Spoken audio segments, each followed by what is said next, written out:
والصلاة والسلام على سيد المرسلين وآله وأهل بيته الطيبين الطاهرين ولعنة الله على أعدائهم أجمعين.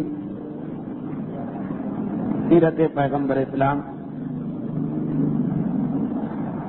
موجودہ سال 8واں سال ہے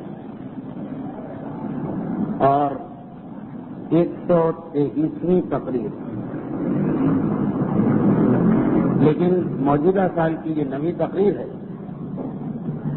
اور جیسا کہ ہر سال 15 یا 16 تقاریر اس عنوان پر ہوا کرتی ہیں، تو اس اعتبار سے اس سال کی 80 سے زیادہ تقاریر ہو چکی ہیں.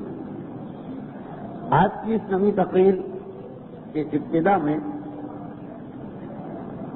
ذرا سا خشک بیان آج کے اس موضوع سے متعلق کچھ ایسی باتیں جس کا تعلق موضوع سے نہیں ہے بلکہ فقط اس پروگرام کی اپنی تاریخ اور اس پروگرام کے اپنے طریقہ کار سے ہے. آج کی تقریر بنیادی طور پر جو 3 واقعات بیان کیے جائیں گے، یہ تینوں واقعات دراصل اس سال 7 جنوری 1992 کی تقریر میں ہونا چاہیے تھے. 7 جنوری کے بدلے آج 24 نومبر کو یہ واقعات بیان ہو رہے ہیں. تو گویا آج کی تقریر ایک اعتبار سے جو تاریخی ترتیب چلی آ رہی ہے سیرت رسول میں، اس سے ہٹ کر ہے. علیہ السلام تاریخی ترتیب کے اعتبار سے ہم سیرت رسول میں سن 7 ہجری میں داخل ہو چکے ہیں، بلکہ اب اختتام پر ہیں سن 7 ہجری کے واقعات. لیکن آج کی تقریر کے ابتدائی تینوں واقعات یہ سب سن 6 ہجری سے متعلق ہیں. لیکن ہو یہ گیا تھا کہ جب ترتیب کے اعتبار سے ان واقعات کو بیان ہونا تھا 7 جنوری کو، تو فقط یہ خیال کرتے ہوئے کہ اس سے پہلے کی تقریر میں صلح حدیبیہ مکمل ہوئی تھی، اور صلح حدیبیہ کا ایک ٹکڑا وہ عمرے کی قضا کو انجام دینا ہے جو پیغمبر نے 1 سال کے بعد کیا. تو اس وقت اس عمرے کی وجہ سے 1 سال بعد کا واقعہ 1 سال پہلے بیان ہو گیا، اور اس کے بعد پھر ہمارے پاس اس لیے گنجائش نہ رہی کہ خیبر کی جنگ پہ 6 تقاریر کرنا تھا، اور اس سال کے کوٹے میں صرف 6 تقریریں اور بچ رہی تھیں. اگر یہ آج کی تقریر اس مقام پہ کر دی جاتی تو خیبر کی لڑائی 2 حصوں میں تقسیم ہو جاتی، اور جو 4-5 مہینے کا گیپ تھا اس کے نتیجے میں ان سب کو دہرانا پڑتا. یہ ساری 5-7 منٹ کی تفصیل آپ میں سے اکثر کے لیے وقت کا ضیاع ہے، لیکن چونکہ خاص ترتیب کے ساتھ یہ سلسلہ چل رہا ہے، اس لیے میں نے یہ چاہا کہ کیسٹ سننے والوں کے علم میں یہ بات آ جائے کہ ترتیب بعض اوقات ان لوگوں کے لیے ذرا گڑا گزرتی ہے. ترتیب کی ترتیب جو مجمع یہاں شریک ہو رہا ہے وہ تو ان تمام چیزوں سے آگاہ اور واقف ہے کہ اس درس میں شعبان سے ربیع الاول تک تقریباً 6-7 مہینے کا ایک گیپ پڑ جاتا ہے، اور کیسٹ سننے والے کے لیے تو کوئی گیپ نہیں پڑتا. کیسٹ لائبریری سے جا کے ایک تقریر کے بعد اگلی تقریر کو مانگ لیتا ہے. تو اس کے لیے تو کوئی فرق نہیں پڑتا اگر خیبر کی لڑائی کی کچھ واقعات 110 سے پہلے آتے اور کچھ واقعات 110 کے بعد. لیکن ان 2 تقاریر کے بیچ میں جو 6 مہینے آ جاتے ہیں، اس کی وجہ نئے سرے سے پورا واقعہ خیبر مجمع کی خاطر بیان کرنا پڑتا. خیر بہت زیادہ کچھ وضاحت ہو گئی، تو خلاصہ یہ کہ واقعات کی ترتیب کے اعتبار سے پیغمبر اسلام کو مدینے تشریف لائے ہوئے 7 سال مکمل ہو رہے ہیں، اور یہ 7واں سال وہ جب اللہ کے رسول نے اطراف کے تمام علاقوں میں دعوت اسلام کو پہنچا دی، مگر اسی کے نتیجے میں پیغمبر اسلام پر سحر یا جادو کروانے کی وہ یہودی سازش بنائی گئی، جس کی تفصیل گزشتہ تقریر کے اختتام پہ مکمل ہو گئی. اب اسی سن 7 ہجری کے واقعات میں صرف ایک واقعہ باقی بچتا اور وہ وہی واقعہ ہے جس کے بارے میں عرض کر چکا ہوں کہ یہ واقعہ تقریر نمبر 108 میں پہلے ہی آ چکا ہے. تو بجائے اس کے کہ سن 7 ہجری کے اس واقعے کو بیان کیا جائے، 3 ایسے واقعات کے جو سن 6 ہجری میں پیش آئے تھے مگر اب تک ان کا بیان نہیں ہوا. ہاں، ان میں سے ایک واقعہ تو آ چکا، اس لیے اس کی تفصیل میں نہیں جاؤں گا. یہ سیرت نگاروں میں سخت ترین اختلاف چلا آ رہا ہے کہ 28ویں پارے کی پہلی آیت قد سمع اللہ، یہ جو پہلی آیت سورہ مجادلہ کی پہلی آیت جس کا تعلق فقہی مسائل میں سے ایک اہم ترین مسئلے باب زہار سے ہے. ہندوستانی اور پاکستانی معاشرے میں بلکہ اس لفظ کو اور پھیلا دیا جائے کہ تمام غیر عرب معاشروں میں یہ زہار کا مسئلہ تقریباً نہ ہونے کے برابر ہو، لیکن عرب معاشرے میں اس کی ضرورت پہلے بھی پڑتی اور آج بھی ممکن. شوہر کا اپنی بیوی سے یہ کہہ دینا کہ تو مجھ پر میری ماں کی پشت کی مانند ہے. اسلام سے پہلے یہ جملہ جس وقت کوئی شوہر ادا کرتا تھا انتی علیہ کا ظہر امی، جس وقت یہ جملہ کوئی ادا کرتا تھا تو نہ صرف یہ کہ جاہلیت میں اس کو طلاق مان کے شوہر اور بیوی کو جدا کر دیتے تھے، بلکہ یہ جملہ اصلی طلاق سے بھی زیادہ سخت جملہ سمجھا جاتا تھا، اس لیے کہ اصلی طلاق میں مصالحت کی گنجائش ہوتی. لیکن یہ جملہ اگر کہہ دیا کہ انتی علیہ کا ظہر ام، تو مجھ پر میری ماں کی مانند ہے، تو یہ حرام محبت ہو جاتی تھی عورت. پھر کوئی مصالحت نہیں، کوئی طریقہ کار نہیں، نہ عدے میں رجوع ہو سکتا، نہ نیا نکاح ہو سکتا. گویا اس عورت کو ماں سمجھ لیا گیا، اور جس طرح قیامت آنا ممکن ہے لیکن ماں سے شادی کبھی بھی نہ جائز ہوئی ہے نہ جائز ہو سکتی، اسی طرح سے یہ بیوی بھی ہمیشہ ہمیشہ کے لیے حرام ہو جاتی تھی. اسلام آ گیا اور اسلام آنے کے بعد بھی تقریباً مکے کے 13 سال اور مدینے کے 5 سال 18 سال تک مسلمانوں میں کوئی ایسا واقعہ پیش نہیں آیا. جاہلیت میں ایسے کیسز ہوتے تھے اور ہو سکتا ہے کہ 18 سال کے دوران کفار مکہ کے معاشرے میں ایسے واقعات ہوئے ہوں، لیکن جو لوگ اسلام قبول کرتے گئے کہیں یہ واقعہ پیش نہیں آئے. حتیٰ یہ کہ خولہ کا واقعہ پیش آ گیا جس کے بارے میں اتنا اختلاف ہے کہ بعض علماء نے کہا یہ سن 5 ہجری کا واقعہ، اور اسی روایت پر عمل کرتے ہوئے ہم نے سیرت رسول کی تقریر نمبر 91 میں اس واقعے کو تفصیل سے بیان کر دیا.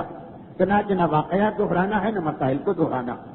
البتہ ایک اور گروہ علماء کا یہ خیال ہے کہ یہ واقعہ سن 6 ہجری کا. خولہ نماز پڑھ رہی اور ان کے شوہر ضعیف ہو چکے، کسی کام سے بلایا، بیوی نے توجہ نہ دی اگرچہ نماز ختم ہو چکی تھی اور مصلے پر بیٹھی. چنانچہ جھنجلا کے یہ کہہ دیا کہ تو مجھ پر میری ماں کی پشت کی مانند. اور جب غصہ اترا تو شوہر اور بیوی دونوں کو یہ احساس ہوا کہ اب اس کا نتیجہ کیا نکلے. اگر ہمیشہ ہمیشہ کے لیے یہ عورت حرام ہو چکی کیونکہ اسلام میں یہ مسئلہ آیا ہی نہیں، تو اب اس بڑھاپے کے اندر خولہ کے لیے بھی زندگی گزارنا مشکل اور ان کے شوہر کے لیے بھی نئی شادی مشکل اور بچوں کے لیے بھی باپ اور ماں میں سے کسی ایک سے جدا ہونا مشکل. بیوی نے بار بار کہا کہ جاؤ اور جا کر رسول سے پوچھ کے آؤ کہ کوئی حل اور راستہ ہے. اور ان کے شوہر جو ضعیف تھی اور غلطی بھی ان کی، یہ کہتے ہیں کہ میں پیغمبر کے پاس جا کے یہ مسئلہ پوچھتے ہوئے شرما رہا ہوں کیونکہ زیادہ متاثر اس قسم کے واقعات میں عورت ہوتی. تو خولہ نے کہا کہ اچھا پھر میں خود جاتی اور وہ پیغمبر اسلام کے پاس آتی اور اپنا یہ مسئلہ رکھتی ہیں کہ اللہ کے رسول میں جوان تھی اور صاحب مال تھی، میری شادی ہوئی اور میرے شوہر کے گھر میں میری جوانی گزر کے بڑھاپا آ گیا، میرا مال ختم ہو کے غربت آ گئی، جس شوہر کی خاطر میری جوانی اور میری دولت خرچ ہو چکی، اب اگر وہ بھی مجھ سے ہمیشہ ہمیشہ کے لیے حرام ہو جائے تو اور تو کوئی مجھ سے شادی کرنے کو تیار نہیں ہوگا اور میرے بچوں کا کیا ہوگا. خیر، اسلام کے جو احکامات ہیں اس میں جذباتیت سے زیادہ پورے معاشرے کے فائدے کو دیکھا جاتا. خولہ یقیناً بہت زیادہ جذباتی ہو رہی، ان کی اپنی زندگی تباہ ہو رہی، مگر پیغمبر نے فوراً کوئی جواب نہیں دیا اور کہا کہ اب تک اس مسئلے میں کوئی وحی مجھ پہ نازل نہیں ہوئی، اب میں انتظار کرتا ہوں کل میرے پاس آنا۔ اور پھر راتوں رات قد سمع اللہ، سورہ مجادلہ کی پہلی آیت جو 28ویں پارے کی بھی اس طرح سے پہلی آیت ہے کہ کسی آیت کے نام پر پارے کا نام سمع اللہ ہے۔ یہ آیت نازل ہوئی، مسئلہ طے ہو گیا کہ یقیناً یہ جملہ کہنے سے بیوی شوہر پہ حرام ہو جاتی، لیکن ہمیشہ ہمیشہ کے لیے نہیں، بلکہ اس کفارہ ہے، شوہر اس کو ادا کر دے تو بیوی حلال ہو جائے گی۔ البتہ اس مسئلے کی تفصیلات اتنی زیادہ کہ ہمارے یہاں یعنی غیر عرب معاشروں یہ مسئلہ پیش آ ہی نہیں سکتا، کیونکہ اس کی سب سے پہلی شرط یہ کہ یہ جملہ عربی میں ادا کیا جائے اور صحیح عربی میں ادا کیا جائے۔ تو عام طور پر یہی شرط وہ جو غیر عرب معاشروں میں پوری نہیں ہو پائے گی۔ یہ جملہ یا غصے میں یا بے خیالی میں زبان سے ادا ہوتا، اور ان دونوں حالتوں میں آدمی اپنی زبان زیادہ بولتا، دوسری زبان بولنے کے لیے تو ذرا سوچنا سمجھنا جملے کو بنانا پڑتا۔ تو کہنے کا مقصد یہ کہ اگر کہ اس موضوع یعنی زہار کی ساری تفصیلات تقریر نمبر 91 میں گزر چکی، لیکن پھر بھی یہ واقعہ کسی ایسے آدمی کو غلط فہمی میں ڈال سکتا تھا جو خالی یہ تقریر سن رہا، چاہے مجمع میں چاہے کیسے، اس لیے یہ جملہ میں نے کہہ دیا کہ اس کی پہلی اور بنیادی شرط یہ کہ جس طرح طلاق نہیں ہو سکتی جب تک کہ عربی میں صیغہ نہ پڑھا جائے، زہار بھی نہیں ہو سکتا جب تک کہ عربی میں صیغہ نہ پڑھا جائے، اور اس پر یہ موضوع مکمل۔ پھر بھی اس کی تفصیلات بہت زیادہ ہیں، جنہیں شوق ہے تو وہ تقریر نمبر 91 سن لیں۔ یہ پہلا وہ اختلافی واقعہ جس کے بارے میں دو نظریے بنے، بعض علماء نے کہا سن 5 ہجری کا واقعہ اور بعض نے کہا کہ سن 6 ہجری کا واقعہ۔ اس کے بعد سن 6 ہجری وہ دوسرا واقعہ پیش آیا کہ جس کے بارے میں یہ اختلاف ہے کہ کیا وہ سن 1 ہجری کا ہے یا وہ سن 6 ہجری کا ہے، لیکن اس کے بارے میں مجھے معلوم کہ میں نے اس کو سن 1 ہجری کے واقعات میں بھی پڑھا ہو تو بہت ہی سرسری پڑھا ہو، کیونکہ زیادہ تر شیعہ علماء کے نزدیک یہ واقعہ جو اب بیان ہو رہا یہ سن 6 ہجری کا، اور اسی طرح آج کی تقریر کا تیسرا واقعہ وہ بھی سن 6 ہجری کا۔ یہ دو واقعات، ان میں سے پہلا واقعہ اعتقادی اور ایمانی واقعہ یعنی اصول دین سے متعلق، اور دوسرا واقعہ فروع دین اور فقہ سے متعلق ایک اہم واقعہ۔ پہلا واقعہ جو تقریباً سیرت رسول لکھنے والے شیعہ اور سنی تمام علماء نے تحریر کیا، اور وہ ہے چرواہے سے بھیڑیے کی گفتگو، یہ اس واقعے کا عنوان ہے۔ سن 6 ہجری اسلام کفار مکہ کے خطرے سے محفوظ ہو چکا، جنگ خندق میں ان کو ایسی شکست ہوئی کہ اب یہ طے ہو گیا تھا کہ کافر کبھی اتنا حوصلہ نہیں رکھتے کہ واپس مدینے پہ حملہ کرے، اور جنگ خندق کے فوراً بعد یہودیوں کے جو 3 قبیلے مدینے میں رہتے تھے، 2 تو پہلے ہی بغاوت کر کے نکالے جا چکے تھے، تیسرا قبیلہ بنو قریظہ بچا، اس کا بھی ان کے اپنے فیصلے کے مطابق خاتمہ ہو گئے۔ تو سن 6 ہجری وہ سال تھا کہ جب مدینے میں زیادہ تر لوگ پیغمبر اسلام کے پاس اٹھا بیٹھا کرتے تھے، سریے کم تھے، غزوے کم تھے، مدینے کے باہر کی مہمات کم تھی، اور اسی میں یہ واقعہ ہمارے سامنے آتا کہ صادق آل محمد امام جعفر صادق علیہ السلام اس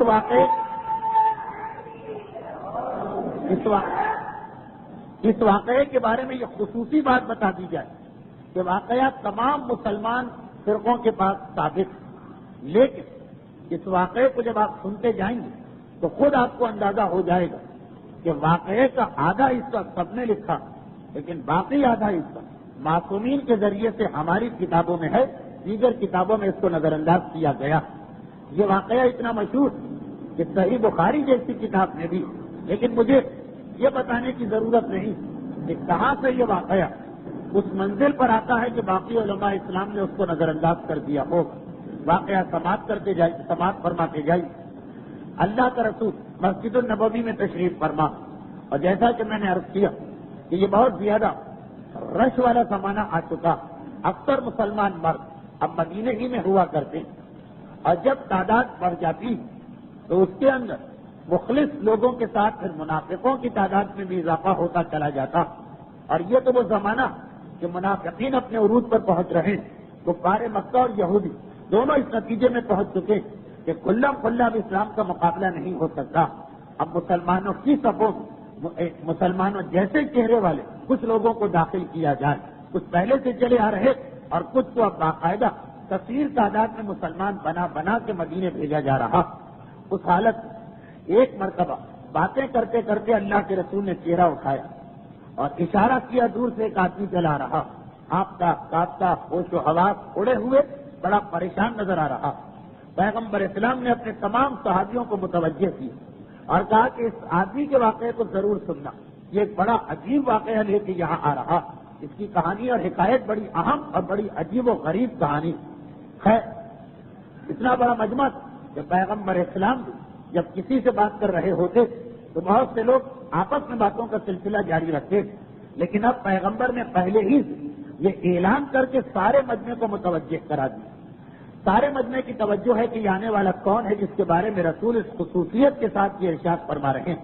خیر وہ آیا, لوگوں نے اسے راستہ دیا, وہ پیغمبر کے قریب پہنچا اور کہا کہ اللہ کے رسول, میں شہر مدینہ سے باہر اتنے میل کے فاصلے پر فلاں مقام پر جانوروں کو چرایا کرتا ہوں.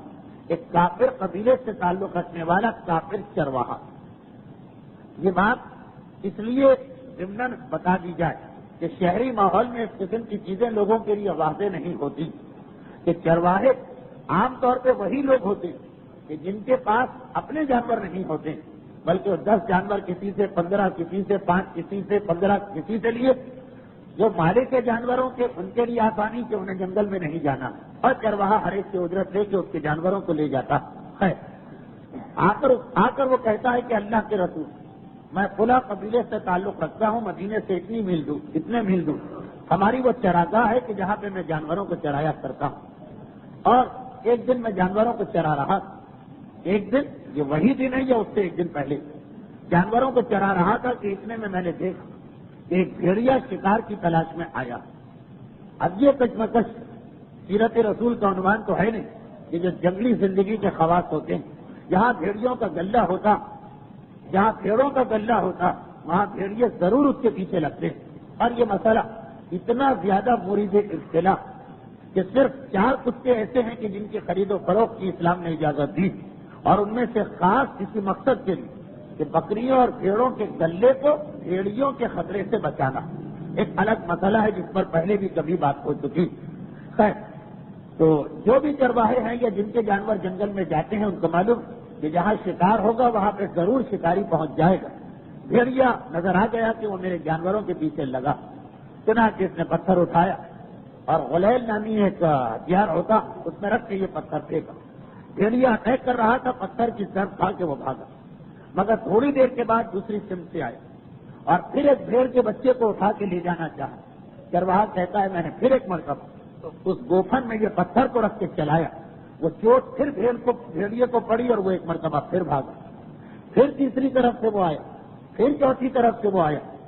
کہ عام طور پر چرواہوں کے لیے بھی یہ بات ایک عجیب بات ہوتی, ایک آدھ پتھر کھا کر بھیڑیے میں بھی اتنی ہی تو سمجھ تو ہوتی کہ ان بھیڑوں یا بکریوں کا محافظ ہوشیار ہے, اس وقت یہاں پہ حملہ کرنا بیکار. یہ پہلا موقع اس کی زندگی میں جو پتھر پہ پتھر کھا رہا اور چاروں طرف سے گھوم کے آ رہا. آخر 5ویں مرتبہ پھر آئے, اور اب اکیلا نہیں آئے بلکہ اپنے ساتھ اپنی مادہ کو لے کے آیا. بھیڑیا بھی آیا اور بھیڑیا کے ساتھ اس کی مادہ, اور آ کر ایک مرتبہ پھر اٹیک کرنا چاہا. چرواہے کی زبان سے بے اختیار نکل گئے. آدمی ایسے حالات کبھی جانوروں سے بھی بات کرتا ہے, کبھی دیواروں سے بھی بات کرتا. ایک مرتبہ بے اختیار نکل گئی. کیا عجیب بھیڑیا میں نے دیکھا کہ بار بار میں اسے مار کے بھگا رہا ہوں اور وہ بار بار گھوم کے واپس آ رہا. بس اتنا سننا. اب یہ تقریباً ایک طے شدہ تاریخی روایت ہے جو مسلمانوں کے ہر فرقے نے اپنی کتاب میں لکھی. تو ذرا بھی اس میں ہم کو اختلاف نظر نہیں آ رہا. اس واقعے کے دوسرے حصے میں اختلاف ہے, لیکن اصل واقعے کی حد تک کہ جیسے ہی بھیڑیے کے سامنے چرواہے نے جملہ کہا جو اصل میں اپنے آپ کو سنایا جا رہا ہوگا کہ کیسا بھیڑیا ہے کہ بار بار مار کھاتا, دیکھ بھی رہا کہ بکریوں کا محافظ ہوشیار ہے اور پھر پلٹ کے آ جاتا. اتنا سننا کہ وہ بھیڑیا ایک مرتبہ اپنی دم پہ بیٹھ گئے اور کہا کہ عائشہ تو کیوں میرے اور میرے رزق کے راستے میں رکاوٹ بن رہا؟ خدا نے میرا رزق سی شکل میں رکھا کہ میں جنگل میں جاؤں اور جو جانور مجھے ملے اس کو میں لے کے آ جاؤں. اور جیسے ہی یہ سنا چرواہا تو کبھی سوچ بھی نہیں سکتا کہ میرے سوال کا جواب کوئی جانور دے. ایک مرتبہ گھبرا کے کہا کہ یہ کتنی عجیب بات میں سن رہا ہوں کہ ایک جانور اور انسانی زبان میں کلام کر رہا. بھیڑیے نے سنا تو کہا کہ اے چرواہے تجھے اتنی سی بات پہ تعجب ہونے لگا, میں تو تجھے اس سے بھی زیادہ عجیب ایک بات سناتا ہوں کہ اللہ نے اپنے آخری رسول کو اس دنیا میں بھیج دیا. اللہ کے انبیاء میں سے آخری نبی اس دنیا میں آ چکا اور قوم یہود جن کی کتاب میں اس نبی کی ایک ایک نشانی اور علامت لکھی اور جو اچھی طرح سے پہچان گئے کہ یہ واقعاً وہی سچا رسول. ایک تو یہ ہے کہ کتاب میں نشانی ہو لیکن ہمیں پتہ نہ چل رہا ہو کہ یہ نشانی اس شخصیت پر ہے پر پوری اتر رہی یا نہیں. اچھی طرح سے وہ پہچان گئے کہ یہ ساری نشانیاں اس رسول میں ہیں, مگر اس کے باوجود اس پر ایمان لانا تو درکنار, تو چپ بھی بیٹھنے کو تیار نہیں ہے, مسلسل اس کے خلاف سازش کر رہے ہیں. ایک جانور انسانی زبان میں کلام کر تو بھیڑیا کہہ رہا, اس سے زیادہ تعجب کی کیا یہ بات نہیں کہ ایک انسان عقل و سمجھ رکھنے کے باوجود حق کی مخالفت کر. ایک مرتبہ چرواہا وہ باتوں کے رو میں بہتا جا رہا, گھبرا کے کہتا یہ کیسے ممکن ہے کہ ایک آدمی حق کو پہچان چکا ہو اور مخالفت کر. کہا کہ اس سے بھی عجیب بات سن, وہ تو یہودی, اس سے بھی عجیب بات سن. اور کتنے ہی ایسے ہیں کہ جو اس آخری نبی پر ایمان لا چکے ہیں اور اس کا کلمہ پڑھنے لگے اور اس کے ماننے والوں میں داخل ہو چکے ہیں. لیکن یہودی اس بھیڑیے سے زیادہ عجیب, اگر چلے ان کا عجیب پن رک گیا اس بات پر کہ وہ ایمان نہیں لاتے.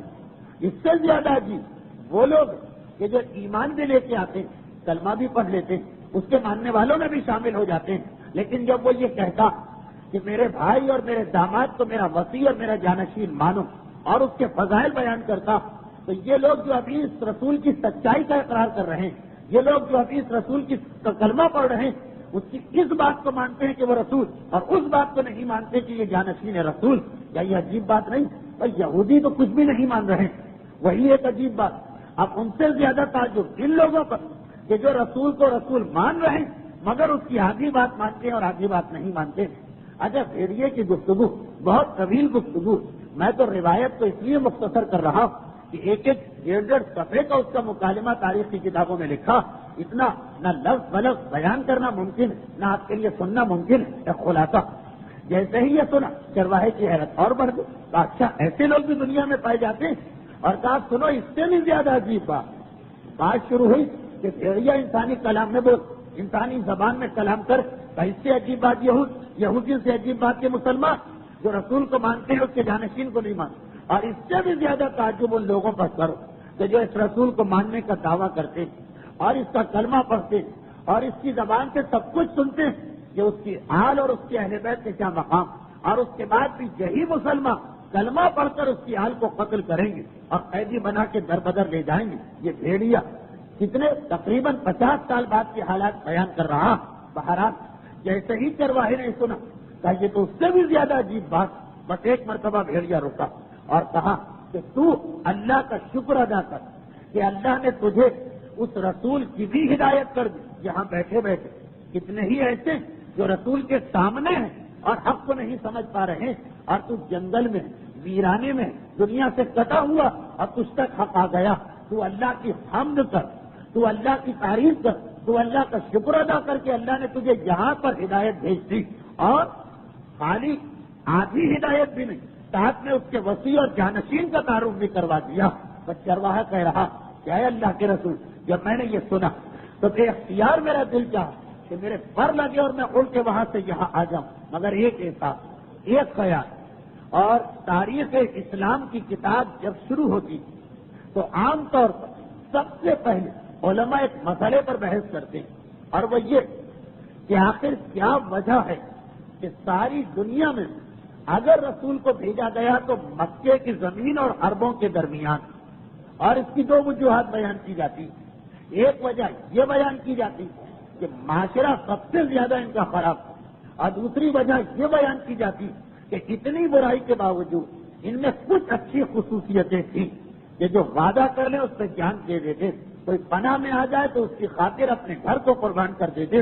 ان چند اچھائیوں میں بعض اربوں سب میں ایک یہ اچھائی جس کی وجہ سے یہ کافر چرواہا حق کی بات سن کے بھی ذرا تذبذب میں پڑ گیا، اور وہ کیا کہ اللہ کے رسول جب بھیڑیے نے آخر میں مجھ سے یہ کہا تو میرا دل چاہا کہ پر لگے اور میں اڑ کے آپ کے پاس آ جاؤں، مگر مجھے ایک خیال ستانے لگا اور میں نے اس بھیڑیے سے کہہ بھی دیا کہ تیری گفتگو نے مجھ پر اتنا اثر کیا کہ دل چاہتا ہے کہ فوراً رسول کے پاس پہنچ جاؤں، لیکن کیا کروں، یہ جانور میرے نہیں، میرے پاس بطور امانت، میں اس کا امین مالک نہیں، مالک اپنی چیز ضائع کر سکتا لیکن امین کا مسئلہ کچھ اور، اس کے کندھے پر کسی اور کی طرف سے ذمہ داری آئی ہوئی۔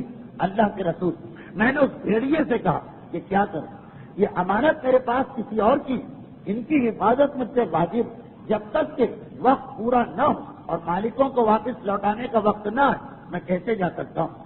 بھیڑیے نے کہا فکر نہ کرو، ہم یہاں موجود اور ہم تمہارے جانوروں کی حفاظت کریں گے، اور عجیب جواب دیتا فقط اس لیے حفاظت کریں گے کہ تم اللہ کے آخری رسول اور ان کے جانشین پر ایمان لانے کے لیے جا رہے، تو وہ جس کا کام ہی بھیڑ کو کھانا وہی بھیڑ کا محافظ بنا جا رہا، کیونکہ یہ جملہ ہے بھیڑیے کا کہ کیونکہ تم اللہ کے رسول اور ان کے جانشین کو ماننے جا رہے، اس لیے اللہ نے ہمیں حکم دیا کہ تمہاری امانت کی حفاظت ہم کریں۔ اچھا یہ بھیڑیے نے یقین تو دلا دیا، لیکن وہی بات کہ اپنی چیز کے بارے میں انسان پھر بھی تھوڑا لاپرواہ ہوتا، کسی اور کی چیز کے بارے میں تو حد سے زیادہ احتیاط کرنا پڑتی۔ اگر یہ جذبہ ہو، اگر انسان کو امانت کی اہمیت معلوم ہو، اگر انسان کو شریعت کی ذمہ داری کا احساس ہو، اور خصوصیت کے ساتھ اس چرواہے کے پاس پھر بھی چھوٹی امانت ہے، ہم تو بڑی امانت میں بھی لاپرواہ۔ چھوٹی امانت کس کا نام ہے؟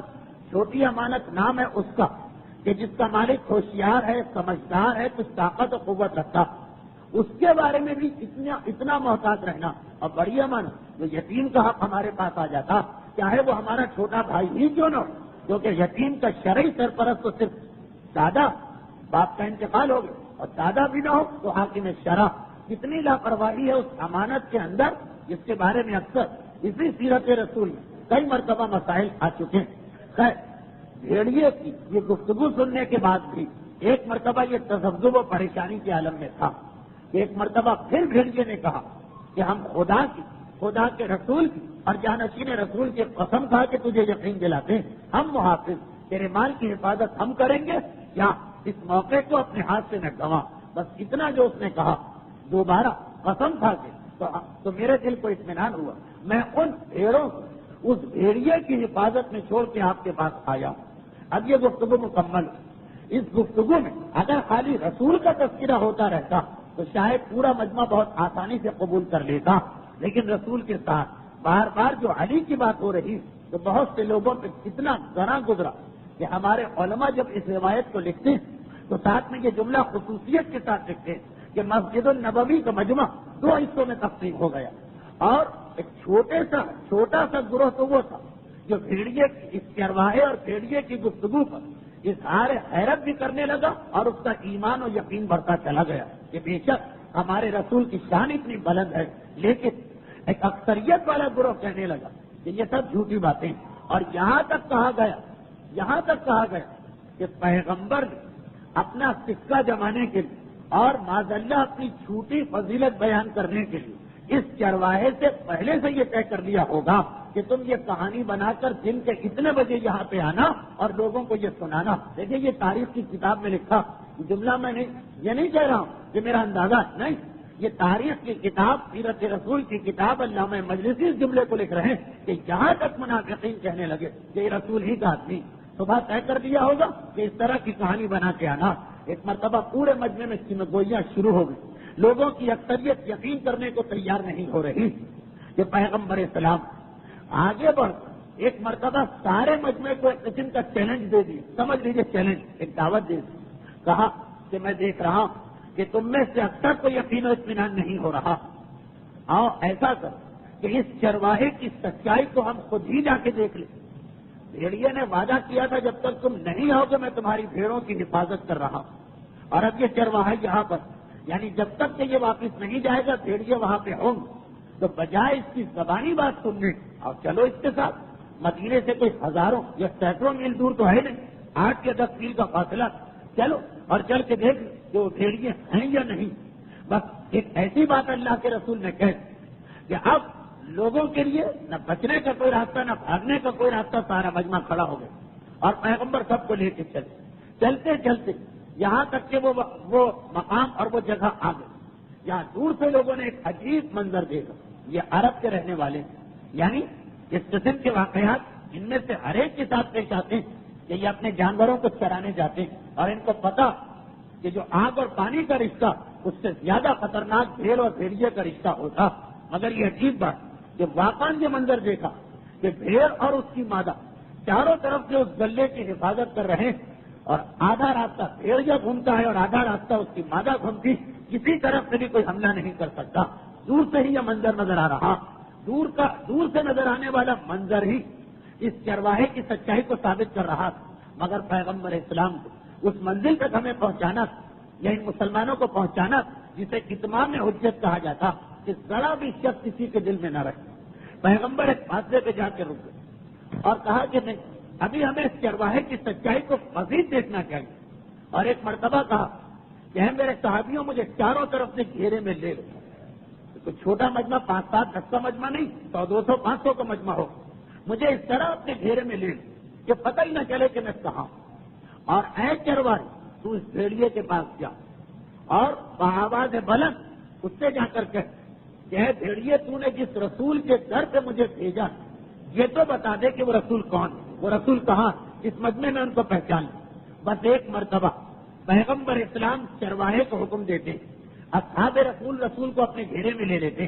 گھیرے کا مطلب اس طرح سے حلقہ بنا کے نہیں کہ رسول نمایاں نظر آئے، نہیں، مجمع کے بیچ میں رسول آ گئے، اب چاروں طرف اصحابی وہ بھی پیغمبر سے ہٹے ہوئے نہیں۔ چرواہے نے آواز بلند کا ویرانہ اور جنگل آواز سب نے سنی، بس اتنی آواز کان میں پہنچنا کہ بھیڑیا اپنی مادہ کو لے کے چلا، اور ایک مرتبہ چلتے چلتے اصحاب رسول کے قریب پہنچا۔ ویسے بھیڑیے کی آمد انسان کے لیے بھی خطرناک منظر، لیکن سارا واقعہ سنے ہوئے۔ اب بھیڑیا آ رہا، پہلی صف کے قریب پہنچا، روکا نہیں، اور ایک مرتبہ اس طرح آگے بڑھا کہ اس کے آگے بڑھنے سے خود ہی وہ صف ٹوٹی، وہ آگے بڑھتا چلا جا رہا، یہاں تک کہ عین پیغمبر اسلام کے قریب پہنچا اور پیغمبر کے قدموں کو بوسہ دینے لگا۔ وہ اور اس کی مادہ پیغمبر کے قدموں پہ بار بار اپنی پیشانی بس کرنے لگے اور اپنی گردن جھکانے لگے۔ پیغمبر نے ایک مرتبہ رک کے کہا ابھی چرواہے کی آزمائش باقی، اس لیے کہ یہاں تک کا واقعہ وہ جو منافق بھی برداشت کر، اصل چیز تو گرا گزرنے والی فضیلت علی پیغمبر اسلام۔ اب اتنا بڑا مجمع ہے، اسی لیے میں نے کہا کہ یہ 5-7-10 آدمی نہیں ہے، یہ 100-200-500 آدمی۔ اللہ کا رسول ایک مرتبہ ارشاد فرماتا کہ ایسا کرو کہ میرے صحابی تم علی کو لے کے کونے میں چلے گا، آدھے صحابیوں کو بھیج دی، وہ بھی اتنا بڑا مجمع، اور علی کو اپنے درمیان اسی طرح لے لو جیسے مجھے لیا، اور چرواہے سے کہا کہ تم اس بھیڑیے سے آ کر اتنی بات کہہ دو کہ تم نے جس رسول تک بھیجا تھا وہاں تم آ گئے، اب اس رسول کے جانشین کا بھی تعارف کرا دو۔ بھیڑیا مجمع میں آ چکا، وہ ایک مرتبہ اپنی پیشانی کو جھکائے ہوئے کہ اگر یہ انسانی کلام سمجھنے والا نہ ہو، ایک عام بھیڑیا، تو اس کے سامنے جو بھی کہا جا رہا ہے اس کی سمجھ میں نہیں آئے گا۔ آدھا مجمع الگ ہوا، اور اس طرح الگ ہوا کہ علی ان کے ساتھ ساتھ، اور محسوس بھی نہیں ہو رہا کہ جیسے علی کو خصوصیت کے ساتھ آگے بڑھایا جا رہا۔ یہ مجمع کچھ دور جا کے کھڑا ہوا، چرواہے نے اب تو سب کے سامنے اور سب کے قریب ایک مرتبہ اس بھیڑیے کو مخاطب کیا اور کہا کہ جہاں تو رسول کا تعارف مجھ سے کرایا، وہاں رسول کے جانشین کا تعارف بھی کرایا، اب اتنا اور بتا دے کہ اس مجمع میں جانشین رسول کون۔ بھیڑیا اول تو اسی مجمع میں تلاش کرتا نہیں، جیسے اس کو سب کچھ معلوم اور مکمل تعارف رکھتا، وہ اس گروہ کو چھوڑ کے دوسرے گروہ میں گیا اور اسی طرح صفوں کو چیرتا ہو، جہاں میرا مولا تھا وہاں جا کے رک گیا، اور اب اس بھیڑیے نے ایک مرتبہ علی کے قدموں پہ گردن جھکا بوسہ لینا شروع کیا، اپنی پیشانی کو ملنا شروع کیا، گویا سجدے کے عالم میں پہنچ گیا، اور لوگ حیران ہوئے جا رہے۔ حیرت ابھی کسی میں کم نہیں کہ ایک مرتبہ وہ انسانی آواز میں بول پڑا، وہ چیز جو لوگوں کو اب تک یقین نہیں آ رہا، جس کی وجہ سے لوگ کہہ رہے کہ یہ پیغمبر نے پہلے سے طے کیا ہے. اب تو سب اپنے کانوں سے سن رہے ہیں. اور جیسا کہ میں بار بار بتا رہا ہوں کہ 2 4 5 صحابیوں کی روایت نہیں، یہ 100 200 500 آدمیوں کا واقعہ. اسی لیے واقعہ بڑا عجیب لگنے کے باوجود آج تک کوئی مسلمان سیرت نگار اس سے انکار نہیں کر سکا. یہ دوسری بات کہ جو زیادہ ماڈرن قسم کے لوگ ہوتے ہیں ان کے اعتراضات کی بنا پر کسی کتاب میں اس واقعے کو چھوڑ دیا جائے، لکھا ہی نہ جائے. مگر ایسا آپ کو نہیں ملے گا کہ کسی نے اعتراض کیا، کیونکہ روایت معتبر ترین روایتوں میں ایک روایت. نام ہی اس کا بن گیا بھیڑیے کی چرواہے سے گفتگو. اب باقاعدہ وہ بآواز بلند انسانی زبان میں کلام کر رہا، میرے مولا کو سلام کر رہا، میرے مولا کی فضیلتوں کا اظہار کر رہا. وہ تقریباً 7 8 لائنیں مسلسل میرے مولا کے القاب پہ القاب آ رہے ہیں کہ اے جود و صفا کے مادن، اے سب سے مشکل کشا، اے اللہ کی حجت. ایک خطاب کا سلسلہ چلا جا رہا. پیغمبر اسلام ایک مرتبہ دیکھا کہ سارا مجمع حیران.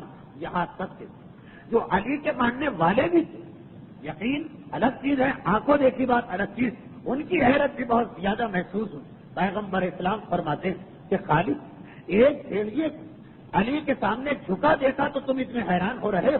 ارے تم پہ کیا گزرتی کہ اگر تم وہ دیکھتے جو میراج کی رات کو میں دیکھ کے آ رہا ہوں، اگر تم یہ دیکھتے کہ بھیڑیا کیا حیثیت رکھتا اس کائنات کے تمام مخلوقات، خواہ وہ پرندے، خواہ وہ جانور، خواہ وہ پودے، خواہ وہ سورج و چاند، خواہ وہ آسمان و سیارے، خواہ وہ آسمان کے فرشتے، خصوصیت کے ساتھ اگر تم یہ منظر دیکھتے کہ جب میں سدرۃ المنتہا پر پہنچا، سدرہ عربی میں پیر کو کہتے ہیں، منتہا آخری حد، وہ پیر کا درخت جو وہاں پہ لگا جس کے آگے جبرائیل کو بھی جانے کی اجازت نہیں، اسی لیے اس پیر کے درخت کا نام ہے سدرۃ المنتہا، آخری بیری کا درخت جس کے آگے سوائے اللہ اور رسول کے کوئی نہ تھا.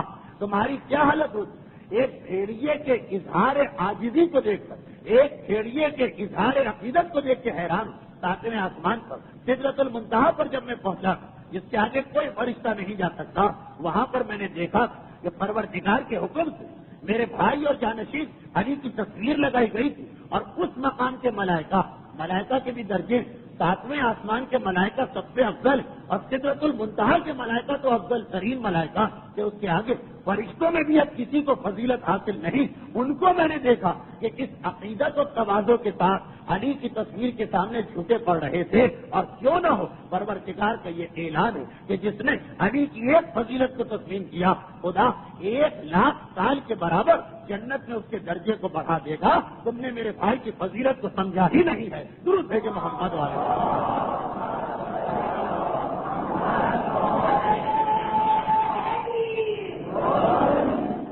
تاریخ کا یہ مشہور واقعہ چرواہے اور بھیڑیے کی گفتگو، جس کے بارے میں یہ تو اختلاف ہے کہ یہ سن 1 ہجری اسی سال پیش آیا جس سال رسول مدینے میں آیا، یا سن 6 ہجری میں اس وقت پیش آیا جب بدر و احد و خندق بار بار علی کے فضائل اور علی کی جانشینی کے اعلانات ہو گئے. اور یہ 6 ہجری میں پروردگار مدینے کے منافقین پر اس حجت کو تمام کر دیا. ہاں، اب مجھے ایک مرتبہ پھر وہ جملہ دوہرا لینا چاہیے کہ یہ واقعہ پورا واقعہ یہ، لیکن تمام کتابوں میں اس طرح نہیں ملتا. عام کتابوں کے اندر واقعے کا صرف ایک جز ملتا. اور جیسا کہ میں نے کہا کہ مجھے یہ بتانے کی ضرورت بھی نہیں کہ کہاں سے واقعہ ساقط کیا گیا یا بھلایا گیا یا تاریخ کی کتابوں سے نکالا گیا.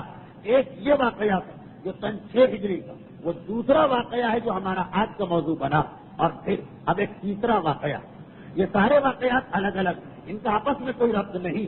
ہمارا موضوع چونکہ سیرت رسول ہے، اس اعتبار سے ان متفرق واقعات کو بیان کرنا پڑ رہا. جہاں ایک طرف عقائد اصول دین کا یہ مسئلہ حل ہو رہا، فضیلت علی جو ہمارے عقیدے میں شامل، وہاں اسی سال ایک نیا حکم شریعت کے اندر آیا، اور وہ حکم بالکل ہی الگ مسئلہ تھا جس کا بنیادی تعلق ہماری فقہ کے ایک مسئلے سے، اور وہ یہ کہ ہر وہ کام اسلام میں بہتر سمجھا گیا جو کسی واجب کو آپ کے لیے آسان کر دے. جو چیزیں اللہ نے واجب قرار دی ان کو تو انجام دینا، لیکن واجب کا وقت آنے سے پہلے اگر فقط اس لیے کہ واجب کام ذرا سہل اور آسان ہو جائے، پہلے سے جو انسان تیاری کر کے بیٹھتا، اس کو بھی اسلام نے مستحب قرار دیا. جیسے رمضان کے روزوں سے پہلے رجب و شعبان کے روزے تاکہ رمضان کے روزے سہل ہو جائے، یہ خود مستحبات کے اندر شامل۔ اگر رجب و شعبان کے روزوں کا مستحب ہونا تو الگ دلیل سے بھی آیا ہے۔ اسلام کا ایک اہم ترین حکم ہے حکم جہاد، جہاد کا حکم اسلام میں ایک انتہائی اہم حکم۔ یہ دوسری بات کہ اس کی بعض شرائط آج کل نہیں، اس اعتبار سے ہم اور آپ اس ثواب اور فضیلت سے کچھ عرصے کے لیے محروم رہ رہے ہیں، لیکن واقعاً جب آپ قرآن کو دیکھیں اور واقعاً جب آپ نہج البلاغہ کو دیکھیں اور واقعاً جب آپ صحیفۃ الکاملہ کو دیکھیں تو اندازہ ہوگا کہ جہاد میں حصہ لینا اور جہاد میں کسی طرح سے بھی شریک ہو جانا معصومین اس کو کتنا افضل قرار دے رہے ہیں۔ مسلسل ہمارے پاس حدیثوں پر حدیثیں کہ اللہ نے تمام نیکیوں کو تلوار کے اندر رکھ دیا اور تلوار کے زیر تحت جنت کو رکھا۔ الجنت تحت ظلال السیوف، جنت تلواروں کے سائے تلے، ساری نیکیاں تلوار میں، اور اسی تلوار کو چلاؤ تو تمہیں جنت مل گی۔ ان اللہ اشتری من المؤمنین اموالہم وانفسہم بان لہم الجنہ، اللہ نے مومن کو جنت اس شرط پہ دی ہے کہ اپنا مال اور اپنی جان والا جہاد، یہ تمہیں دو چیزیں راہ خدا میں خرچ کرنا پڑیں گی۔ خصوصیت کے ساتھ نہج البلاغہ جو اس زمانے کے خطبات کا مجموعہ، جب میرے مولا میدان جہاد میں لشکر لے کے نکلنا چاہتے ہیں، لیکن ایک زمانہ ایسا گزرا کہ علی کے لشکر میں شامل لوگ بھی سست پڑ گئے، ان سے نماز پڑھوا لی، ان سے روزے رکھوا لی، مگر میدان میں نکل کے تلوار چلانا، یا آج کل کی زبان میں اگر میں بات کہوں کہ ان سے ڈونیشن اور چندے لے لیجیے، پیسے دینے کو تیار، مگر قربانی مانگیے میدان میں، اس کے لیے تیار نہیں۔ امام زمانہ بھی آئیں گے تو وہ چیک بک نکال کے کہیں گے کتنے کا چیک کاٹ دوں اور آپ رسید کاٹ دیں، بس اس سے زیادہ امام بھی آج کے مومن سے نہیں مانگ سکتے، اس لیے کہ جہاد تصور ہی ذہن سے نکل گیا، جہاد اس کی فضیلت ہی لوگ بھول چکے۔ نہج البلاغہ کے خطبات بھرے پڑے ہیں موضوع جہاد سے، خصوصاً وہ مشہور ترین خطبہ جس میں میرا مولا کہتا تمہیں کیا پتا، جہاد جنت کے دروازوں میں سے ایک وہ دروازہ جو خدا نے اپنے خاص بندوں کے لیے مقرر کیا، تمہیں کیا پتا، جہاد خدا کی ایک خاص ڈھال اور گرہ جو خدا نے ان لوگوں کے لیے بنائی جنہیں مصیبتوں سے خدا بچانا چاہتا، یعنی جہاد کرو گے تو مصیبتوں سے محفوظ رہو گے۔ ہم اور آپ سمجھتے کہ جہاد کریں گے تو مصیبتوں میں پڑ جائیں گے، اور میرا مولا نہج البلاغہ میں کہہ رہا، بہت ہی عجیب خطبہ، بہت ہی اہم خطبہ، تذکرہ کر رہے فضیلت جہاد کا کہ اگر تم نے جہاد کرنا بند کر دیا تو یاد رکھو کہ دنیا بھر میں تم ذلیل و خوار ہو کے رہ جاؤ گے، ہر ایک تمہیں دباتا چلا جائے گا، ہر ایک تم پہ غالب آتا چلا جائے گا۔ پھر میرا مولا کچھ ایسے جملے ارشاد فرما رہا کہ جسے بالکل واضح طور پہ بیان کرنا مناسب نہیں، لیکن نہج البلاغہ میں غالباً خطبہ نمبر 98 یا خطبہ نمبر 26 نمبر کے بارے میں مجھے اشتباہ ہو گیا۔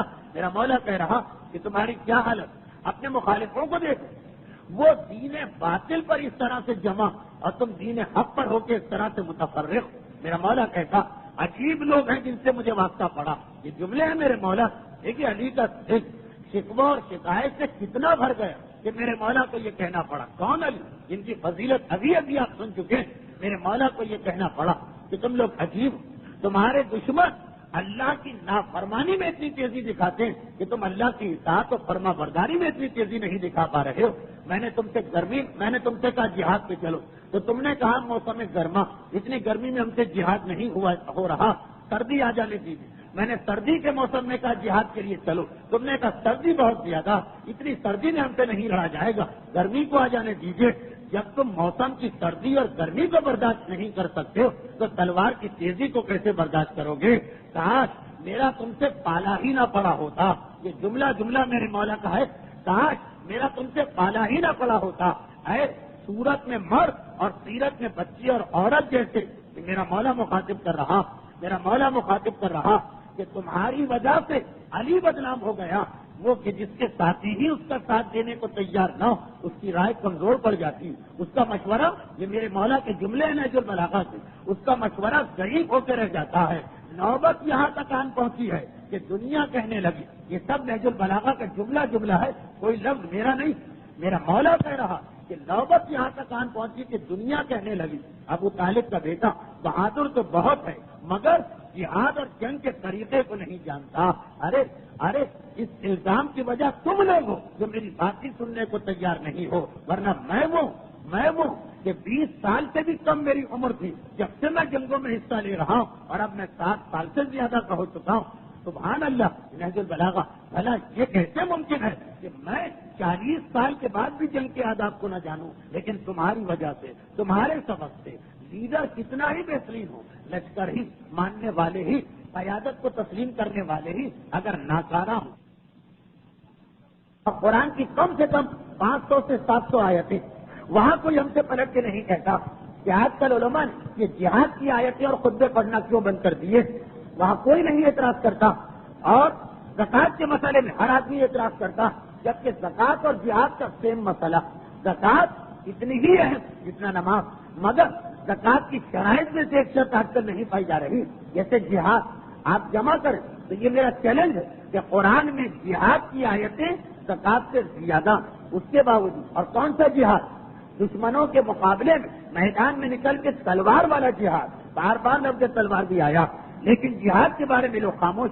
ہر آدمی اس کو قبول کر لیتا, اعتراض کرنے کو تیار نہیں ہوتا. اس لیے اگر جہاد میں اعتراض کریں تو پہلے اپنی ہی جان دینا پڑے گی. وہاں زکوٰۃ پر بھی صرف اس لیے اعتراض ہوتا, زکوٰۃ سے محبت کسی کو نہیں ہے, خود سے دینے سے انکار کرنا, خود سے کسی طرح بچنا, تو ایک مرتبہ زکوٰۃ کا سہارا لیا جاتا. لیکن یاد رکھیے کہ یہی مسئلہ ہے جہاد. اسلام کے اہم ترین واجبات میں سے ایک نہج البلاغہ کے خطبات.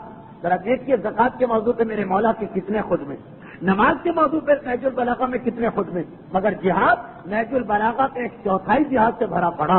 اس کے باوجود جب شرط نہیں تو ہم اس کی اہمیت کا انکار نہیں کر رہے, ہم اس کی فضیلت کا انکار نہیں کر رہے, مگر ایک شرط آج کل نہیں پائی جاتی. وہی مسئلہ سیم زکوٰۃ کے بارے میں. تو خیر یہ میں موضوع سے ہٹ گئے جی نہیں, میں عین موضوع پہ رہا. اسلام میں جہاد کی اتنی فضیلت بیان کی گئی, لیکن جہاد ابتدائی کیونکہ صرف امام کے حکم سے ہو سکتا ہے اکثر علماء کے نزدیک. اس میں بھی بعض علماء کا اختلاف, جس میں خود مرحوم آیت اللہ خود بھی شامل تھے. لیکن خیر تقریر سیرت رسول پر ہے, فی الحال ہم اسی موضوع پر رہیں. تو جہاد ابتدائی آج کل ثابت, لیکن اسلام میں جہاد کی اہمیت جس طرح ہم نے ایک اور بات کہہ دی, آیت اللہ گلپائگانی کا نماز جمعہ کا مسئلہ بہت سے لوگوں کو حیران کر دیتا. اور خیر یہاں تو پھر بھی آج کل لوگ کچھ سمجھدار. جب آغا محسن الحکیم کا یہ فتویٰ ہمارے معاشرے میں آیا 1961-62 کتنا ہنگامہ اس پر ہوا, اور کیونکہ ایک بڑی تعداد اس وقت کراچی میں جمعہ کم ہوتے تھے, اور زیادہ بڑا مرکز مثلا یہ خوجہ مسجد ہوگا, یہ میں اپنے اندازے سے کہہ رہا ہوں, اور ایک بڑی تعداد یہاں ایسی جو بمبئی کے شیخ صاحب کی تقلید میں رہ چکی, ان کے نزدیک جمعہ واجب. آغا حکیم کے نزدیک واجب تو چھوڑے, جمعہ سنت بھی نہیں, رجاء مطلوبیت کی نیت سے پڑھو. ایک ہنگامہ ہو چکا. جو کچھ آپ نے امام خمینی کے بارے میں سنا انقلاب کے بعد, تہمتیں, بہتان, الزامات, جو کچھ آپ نے آغا خوئی کے بارے میں سنا, خصوصاً بینکنگ اور چاند کے مسئلے کے بعد, اس سے زیادہ آغا حکیم کو نشانہ بنایا جا چکا. اس سے زیادہ اس عظیم اور مرحوم فقیہ کو تہمتوں اور بہتانات اور اتہامات کا ٹارگٹ بنایا جا چکا ہے فقط جمعے کے مسئلے پر. جبکہ جمعے میں بھی وہی بات ہے جو جہاد میں, کہ غیبت امام کی وجہ سے جمعے کا مسئلہ ذرا مشکل میں پڑا.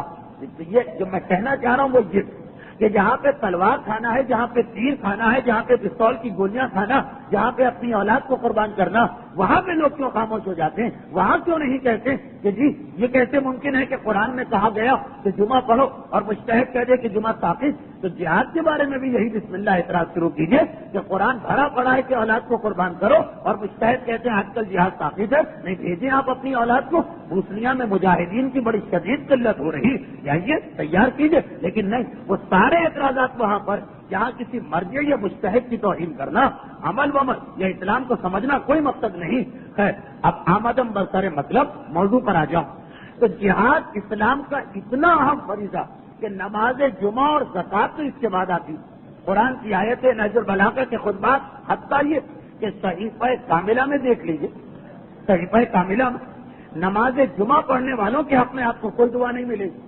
صحیفہ کاملہ میں ادائیگی زکوٰۃ کرنے والوں کے لیے کوئی دعا نہیں ملے گی, مگر ایک پوری دعا ان مجاہدین کے حق میں جو اسلامی سرحدوں پر پہرا دے رہے ہیں اور دشمن کے وار کو روک رہے ہیں، صحیفہ کاملہ میں حوالے بھی انہی معتبر ترین کتابوں کے دے رہا ہوں کہ جس میں کسی شک کی گنجائش نہیں، اور آپ کے ذہن میں ہو کہ چوتھے امام کے زمانے میں کون سی حکومتیں ہوں گی، ظالم حکومتیں، ان کی آرمی اور ان کا لشکر، لیکن بات جب جہاد کی آ رہی، امام ہاتھ اٹھا کے ان کے حق میں دعا کر رہے ہیں، تو یہ جہاد نماز جمعہ اور زکوٰۃ سے کم اہم فریضہ نہیں، لیکن جو جہاد کے بارے میں آپ کو چیز اطمینان دلا دیتی کہ جی جہاد کو صرف امام کر سکتے ہیں، غیبت میں جہاد کافی، بس یہی اطمینان نماز جمعہ کے بارے میں بھی رکھیے اگر عقائد الفائقانی کا فتویٰ آ جائے، اور یہی اطمینان، یہی دلیل زکوٰۃ کے بارے میں بھی رکھیے جب دیگر مراجع کا فتویٰ آ جائے۔ اب یہ جہاد کی بات کیوں چل گئی کہ جہاد اتنا اہم ہے اسلام کی نگاہ کہ اس کی خاطر اسلام نے ایک حرام کو حلال کر دیا،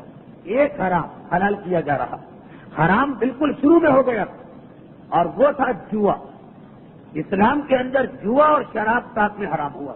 یاد ہوگا آپ کو تقریر نمبر 90 اور 91 سن 4 ہجری کے واقعات کہ اس وقت شراب اور جوئے کی حرمت کا حکم آ گیا کہ شراب بھی حرام ہے اور جوا بھی حرام، اور 2 سال کے بعد ایک مرتبہ اس حکم میں ذرا سی تبدیلی آ گئی اور کہا کہ 2 جوئے اسلام میں حلال، سیرت رسول سن 6 ہجری۔ اور میں بہت ہی عجیب منزل پہ جا رہا ہوں صرف اس لیے کہ ایک تو یہ آپ کو احساس کہ کس طرح سے شیطان ہمیں ایک ہی چیز کے بارے میں ایک دلیل سے مطمئن کرتا ہے تو وہی چیز، وہی دلیل دوسری جگہ جاتی ہے گمراہ کر دیتا، اور یہ بھی پتہ چل کہ تقدس اور تقوی کی بھی حدود ہوتی ہے۔ 2 جوئے اسلام میں ایسے جوئے کہ جو اسلام میں بالکل جائز ہے، جوئے کی حیثیت سے جائز، اور وہ ہیں جانوروں کی دوڑ اور اسلحے کے کا مقابلہ۔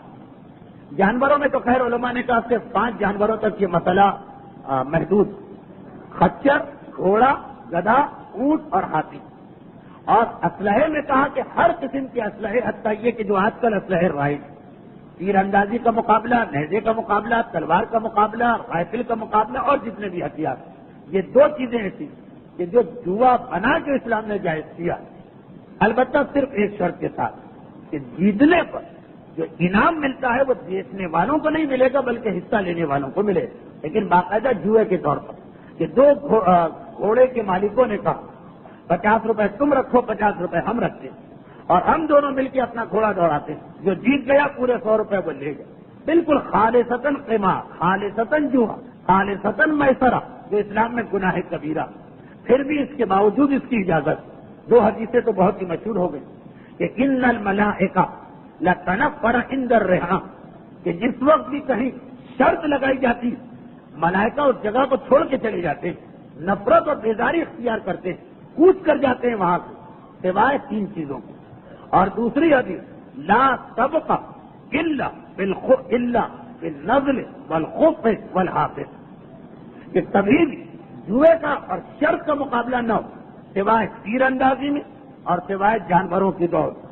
سن 6 ہجری تاریخ اسلام کا وہ سال تھا کہ جب جہاد کی کیفیت بدلنے والی تھی، لیکن بہت مناسبت کے ساتھ پروردگار نے یہ حکم نازل کیا۔ سن 6 ہجری سے پہلے مسلمان کمزور، جہاد کی 2 قسمیں، ایک ہے ڈیفینسو، ایک ہے آفینسو، ایک یہ ہے کہ دشمن حملہ کرے ہم بچاؤ کریں، اور ایک یہ ہے کہ نہیں تبلیغ اسلام کے لیے دوسرے علاقوں میں لشکر بھیجا جائے۔ تو یہ جو حکم آ رہا ہے کہ جوا جائز، اس سے پہلے وہ جہاد جو دفاعی تھی، لوگ مدینے پہ حملہ کرتے تھے، جب اپنے آپ پہ حملہ کیا جائے تو ہر آدمی جواب دیتا، چونٹی بھی دب کے کاٹ لیتی ہے لوگوں کا محاورہ، اور بلی بھی اپنے گھر میں شیر ہو جاتی ہے اردو کا محاورہ، تو اس وقت کا مسئلہ اور بدر، احد، خندق، یہ سب دفاعی جہاد۔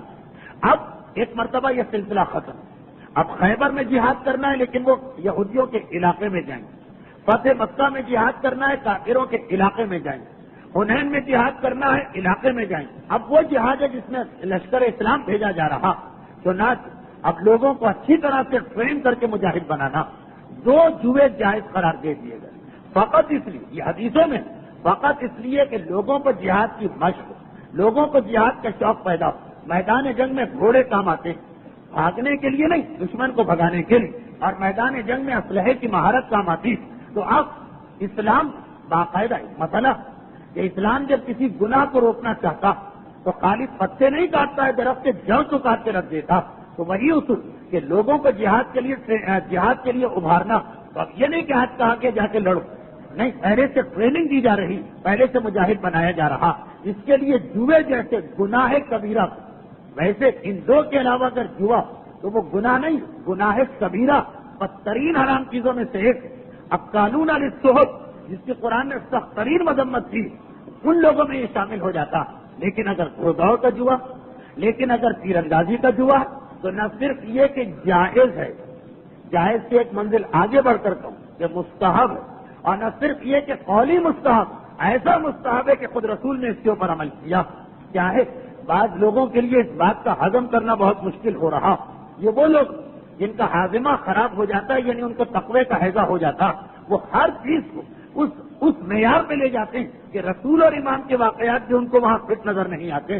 لیکن بحث میں پڑے بغیر سیرت رسول کے موضوع کو ذہن میں رکھتے ہوئے یہ آخری جملے عرض کر دوں کہ اگر کسی کو بہت شدید اختلاف ہو جائے تاریخ کے اس حصے سے، تو وہ صرف اتنا کرے کہ علامہ مجلسی کی حلیت المتقین کا اردو ترجمہ تہذیب الاسلام کے نام سے اٹھا لے، اور تہذیب الاسلام کا سب سے آخری باب یہی بات، گھڑ دوڑ اور تیر اندازی.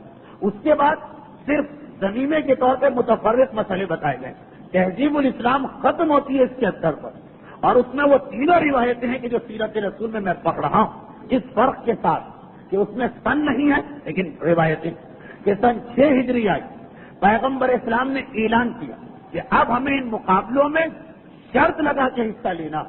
دیکھیے پیغمبر یہ بھی کر سکتے تھے کہ باقی لوگوں سے کہتے کہ چلو تم لوگ شرط لگا کر کھیلو مگر کھیلو، اور خود بغیر شرط کے حصہ لیتے تاکہ جو خلوص والے لوگ وہ پیغمبر کے اس عمل پہ چلے جاتے. لیکن نہیں، تاریخ میں یہ کہ سن 6 ہجری پیغمبر نے پہلی مرتبہ مدینے میں باقاعدہ طور پر، یہ لفظ میں غلط استعمال کر رہا تھا، خیر شاید استعمال ہو جائے، ریس کے لیے میدان مقرر کیا. ثنیۃ الوداع، مدینے کی وہ پہاڑیاں، یہاں پہ رسول جب پہلی مرتبہ آئے تھے مکے تو مدینے والوں نے وہاں استقبال کیا. وہاں سے لے کر 5 میل تک کا ایک راستہ پیغمبر نے رکھا مزمر گھوڑوں کے لیے، نیم سواد نیم رے. یہ کون گھوڑے؟ جو زیادہ پھرتیلے، ان کی کمر پتلی، اور پیغمبر نے 1 میل کا فاصلہ رکھا، ایک پورا ٹریک بنایا ان گھوڑوں کے لیے کہ جن کا جسم ذرا بھاری، اور باقاعدہ طور پر ایک سسٹمیٹک انداز میں پیغمبر اسلام نے یہاں ہر ہفتے خود یہ مقابلے کروائے اور خود بھی اس میں حصہ لیا. چنانچہ یہ واقعہ ملتا کہ پیغمبر اسلام 8 اوقیے چاندی پر پہلی مرتبہ مقابلے میں حصہ لیا، اپنا گھوڑا اور اپنے صحابیوں کا گھوڑا. باقاعدہ خود پیغمبر نے پیسے رکھے اور کہا کہ اگر میں آگے نکل گیا تو یہ میرا ہو گیا، تم لوگ آگے نکل گئے تو یہ پیسے تمہارے ہو گئے. پیغمبر اسلام نے اس وقت بھی حصہ لیا. اس کے بعد روایتوں میں یہ کہ پیغمبر عام صحابیوں میں مقابلے کرواتے تھے گھڑ دوڑ سے، اور اس کے لیے پیسے بھی بیت المال سے دیا کرتے کہ بیت المال سے پیسے لے جاؤ مگر تم میں شوق پیدا ہو، کچھ انعام ملے، کچھ شرط جیتنے کا مزہ آئے تو انسان زیادہ توجہ کے ساتھ حصہ لیتا. اور پھر پیغمبر کے 3 واقعات ہم کو ملتے ہیں کہ خود حصہ لیا. ایک یہ واقعہ، اس کے بعد جب جنگ تبوک سے آئے تو جناب زید بن حارثہ کے بیٹے اسامہ کے ساتھ پیغمبر نے شرط لگائی 57 تولے سونے پر کہ تم اور میں اونٹ پر بیٹھتے ہیں، جس کا اونٹ آگے نکل گیا جیت جائے گا، یہ پیسے لے کے چلا جائے گا. پیغمبر خود حصہ لے رہے ہیں. اور پھر اسی سلسلے میں سن 6 ہجری ہی کا وہ واقعہ آتا جس سے تو یہ پتا چل رہا کہ پیغمبر ایک آدھ مرتبہ حصہ نہیں لیا، ہر ہفتے باقاعدگی سے حصہ لیا کرتے. پیغمبر کی ایک بہت ہی مشہور حدیث، حق علی اللہ تعالی اللہ یرفع شیئا فی الدنیا الا ان یضعہ. اللہ نے اپنے ذمے یہ لے رکھا کہ اس دنیا میں جس چیز کو بھی خدا بلندی عطا کرے مگر ایک دن اس چیز کو پست کر دے گا. یہ عروج و زوال، انسان دنیا میں اگر بلندی پہ جائے گا تو کبھی نہ کبھی اس کو نیچے بھی آنا. حق علی اللہ، اللہ نے اپنا یہ حق قرار دیا، اللہ یرفع شیئا فی الدنیا، دنیا میں کسی کو بلند نہیں کرے گا الا مگر یہ کہ ان یضعہ، بعد میں اسے پست کرے گا. یہ حدیث پیغمبر کی کب آئی؟ کس موقع پر آئی؟ وہی جوئے کے موقع پر، گھڑ دوڑ کے موقع پر. یہ روایت یہ کہ جب پیغمبر نے سن 6 ہجری باقاعدہ ریسنگ کے مقابلے شروع کرائے شہر مدینہ میں، تو پیغمبر ایک مرتبہ تو گھڑ دوڑ میں حصہ لیا، اس کے بعد فقط اونٹوں میں حصہ لیتے، اونٹ کی دوڑ. خود پیغمبر اونٹ پہ تشریف فرما، اور اونٹ کا نام بھی ہے غضبہ۔ پیغمبر کے 2 اونٹ ہیں، قصوہ اور غضبہ۔ غضبہ اونٹ ہے کہ جس کو پیغمبر اس دور میں ہمیشہ شریک کرتے ہیں، اور ہر مرتبہ پیغمبر کا اونٹ جیت جاتا، وہ پیسے پیغمبر کو مل جاتے، پیغمبر وہ انعام لے کے اپنے گھر واپس آتے، ہر مرتبہ ایسا ہوتا۔ یہاں تک لوگوں نے اس اونٹ کے مقابلے میں، اچھا مقابلہ بالکل غیر جانبداری سے ہوتا، یعنی کہ پیغمبر کا اونٹ ہے تو احترام میں کچھ پیچھے ہی رکھو اپنی سواری کو، مقابلہ پورا کیا جاتا، مگر پیغمبر کا اونٹ فقط اپنی پیغمبر کے اعجاز کی وجہ سے نہیں، اپنی جسمانی صلاحیت سے جیت جاتا۔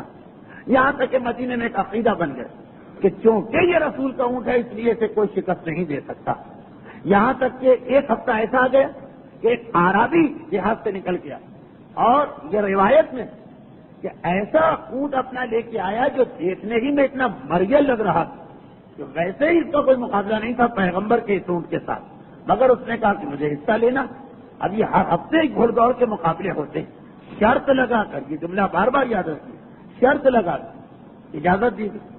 وہ اپنے اونٹ پر بیٹھا، پیغمبر اپنے اونٹ پر بیٹھے، ایک مرتبہ مقابلہ شروع، اور یہ جو دیکھنے ہی میں بڑا مریل سا اونٹ نظر آ رہا یہ آگے نکل گیا، پیغمبر کا اونٹ شکست کھا گیا۔ اگر کسی کو پورا واقعہ کبھی پڑھنا ہو یا حوالے کے ساتھ پڑھنا ہو، یہ علامہ مجلسی نے تہذیب الاسلام میں نہیں لکھا، وہاں تو صرف 3 روایتیں لکھی۔ یہ واقعہ شہید مرتضیٰ متحری داستان راستان، جس کا ترجمہ سچوں کی کہانیوں کے نام سے، اس کی جلد 2 کے اندر یہ واقعہ اونٹوں کا مقابلہ۔ پیغمبر کا اونٹ شکست کھا گیا، سارے مدینے کو جھٹکا لگا، شوق پہنچا، پیغمبر کی سواری کا جانو، اور وہ پیچھے رہ جا۔ تب پیغمبر نے یہ ارشاد فرمایا کہ مسلسل جیتتے جیتتے میرا اونٹ بھی اپنے آپ کو کچھ سمجھنے لگا، وہ حق علی اللہ تعالی اللہ یرفع شیئا فی الدنیا حتی ان یضعہ الا ان یضعہ، اللہ نے اپنے ذمے لیا کہ جس چیز کو بلندی عطا کرتا وہ اسی دنیا میں دوبارہ ایک مرتبہ اسے پستی مہیا کر دیتا۔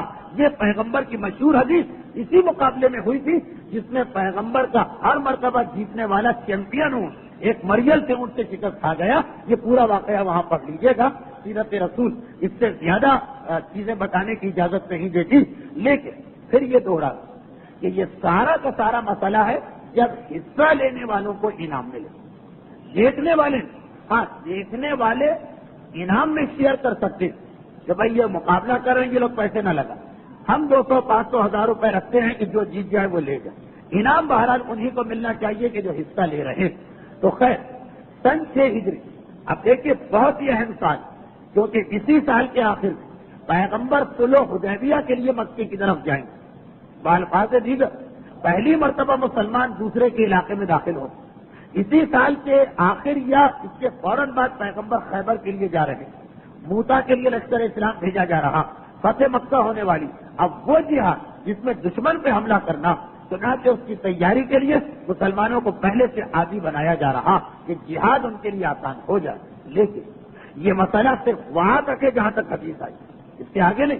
اب یہ نہیں ہو سکتا ہے کہ ہم اسے اصول بنا لیں اور بہت سارے دوسرے گناہ اس لیے اس کو جائز کر دیں کہ اس سے ہمارے لیے نماز آسان ہو جاتی، اس سے ہمارے لیے روزہ آسان ہو جاتا۔ اس طرح دنیا میں بہت بڑا طبقہ ایسا جو سیریس یہ بات کہتا کہ چونکہ زیادہ تر مجالس اور کتابیں اردو میں، اور اردو ہماری زبان نہیں، ہماری زبان تو گجراتی، تو ہم فقط اردو سیکھنے کے لیے ہندوستانی حرام فلمیں دیکھتے ہیں کہ اس کی وجہ سے ہمیں اردو سمجھ میں آتی۔ جب اردو سمجھ میں آتی ہے تو پھر اس کے بعد آپ لوگوں کو لے آتے ہیں کہ اب آپ ہم کو دین سکھائیے۔ تو یہ اصول ہمارے اور آپ کے اختیار میں نہیں کہ چونکہ پیغمبر نے جہاد کی خاطر ایک حرام چیز کو حلال کر دی تو ہم مجلس سیکھنے کی خاطر فلاں حرام کو حلال کر رہے ہیں، ہم نماز سیکھنے کی خاطر فلاں حرام کو حلال کر رہے ہیں، ہم قرآن سیکھنے کی خاطر مثلا نامحرم عورت بے پردہ چلی آ رہی، یہ ساری چیزیں ہر جگہ نہیں چلیں گی۔ مجھے اس مسئلے کو ذرا اور واضح کرنا تھا، لیکن آج کی تقریر کا وقت پورا ہو گیا۔ البتہ صرف ایک گزارش کے ساتھ کہ یہ سن 6 ہجری کے باقی ماندہ واقعات انشاءاللہ آئندہ تقریر سے جنگ موتا کا واقعہ شروع ہونے جا رہا، جو تاریخ اسلام کا وہ اہم ترین واقعہ ہے کہ جس کے نتیجے پہلی مرتبہ کسی کے بازو قلم ہونے اور تیار کا لقب ملنے کی روایت ہمارے سامنے آئی۔ آج کی تقریر یہاں پہ جا کے مکمل ہوئی، اور جیسا کہ آپ کو معلوم ہے کہ اس سال گھنٹہ تو پورا ہو گیا ہے لیکن 10:15 بج چکے ہیں، لیکن اس سال ہم نے پہلی تقریر سے آج تک یہ کوشش کی ہے کہ کچھ نہ کچھ مسائل ضرور بیان، اور ویسے ہی میرے پاس پہلے کے کچھ مسائل موجود، البتہ تقریر کا موضوع بدلا جا رہا ہے اس لیے ایک مرتبہ درود بھیجے محمد والے.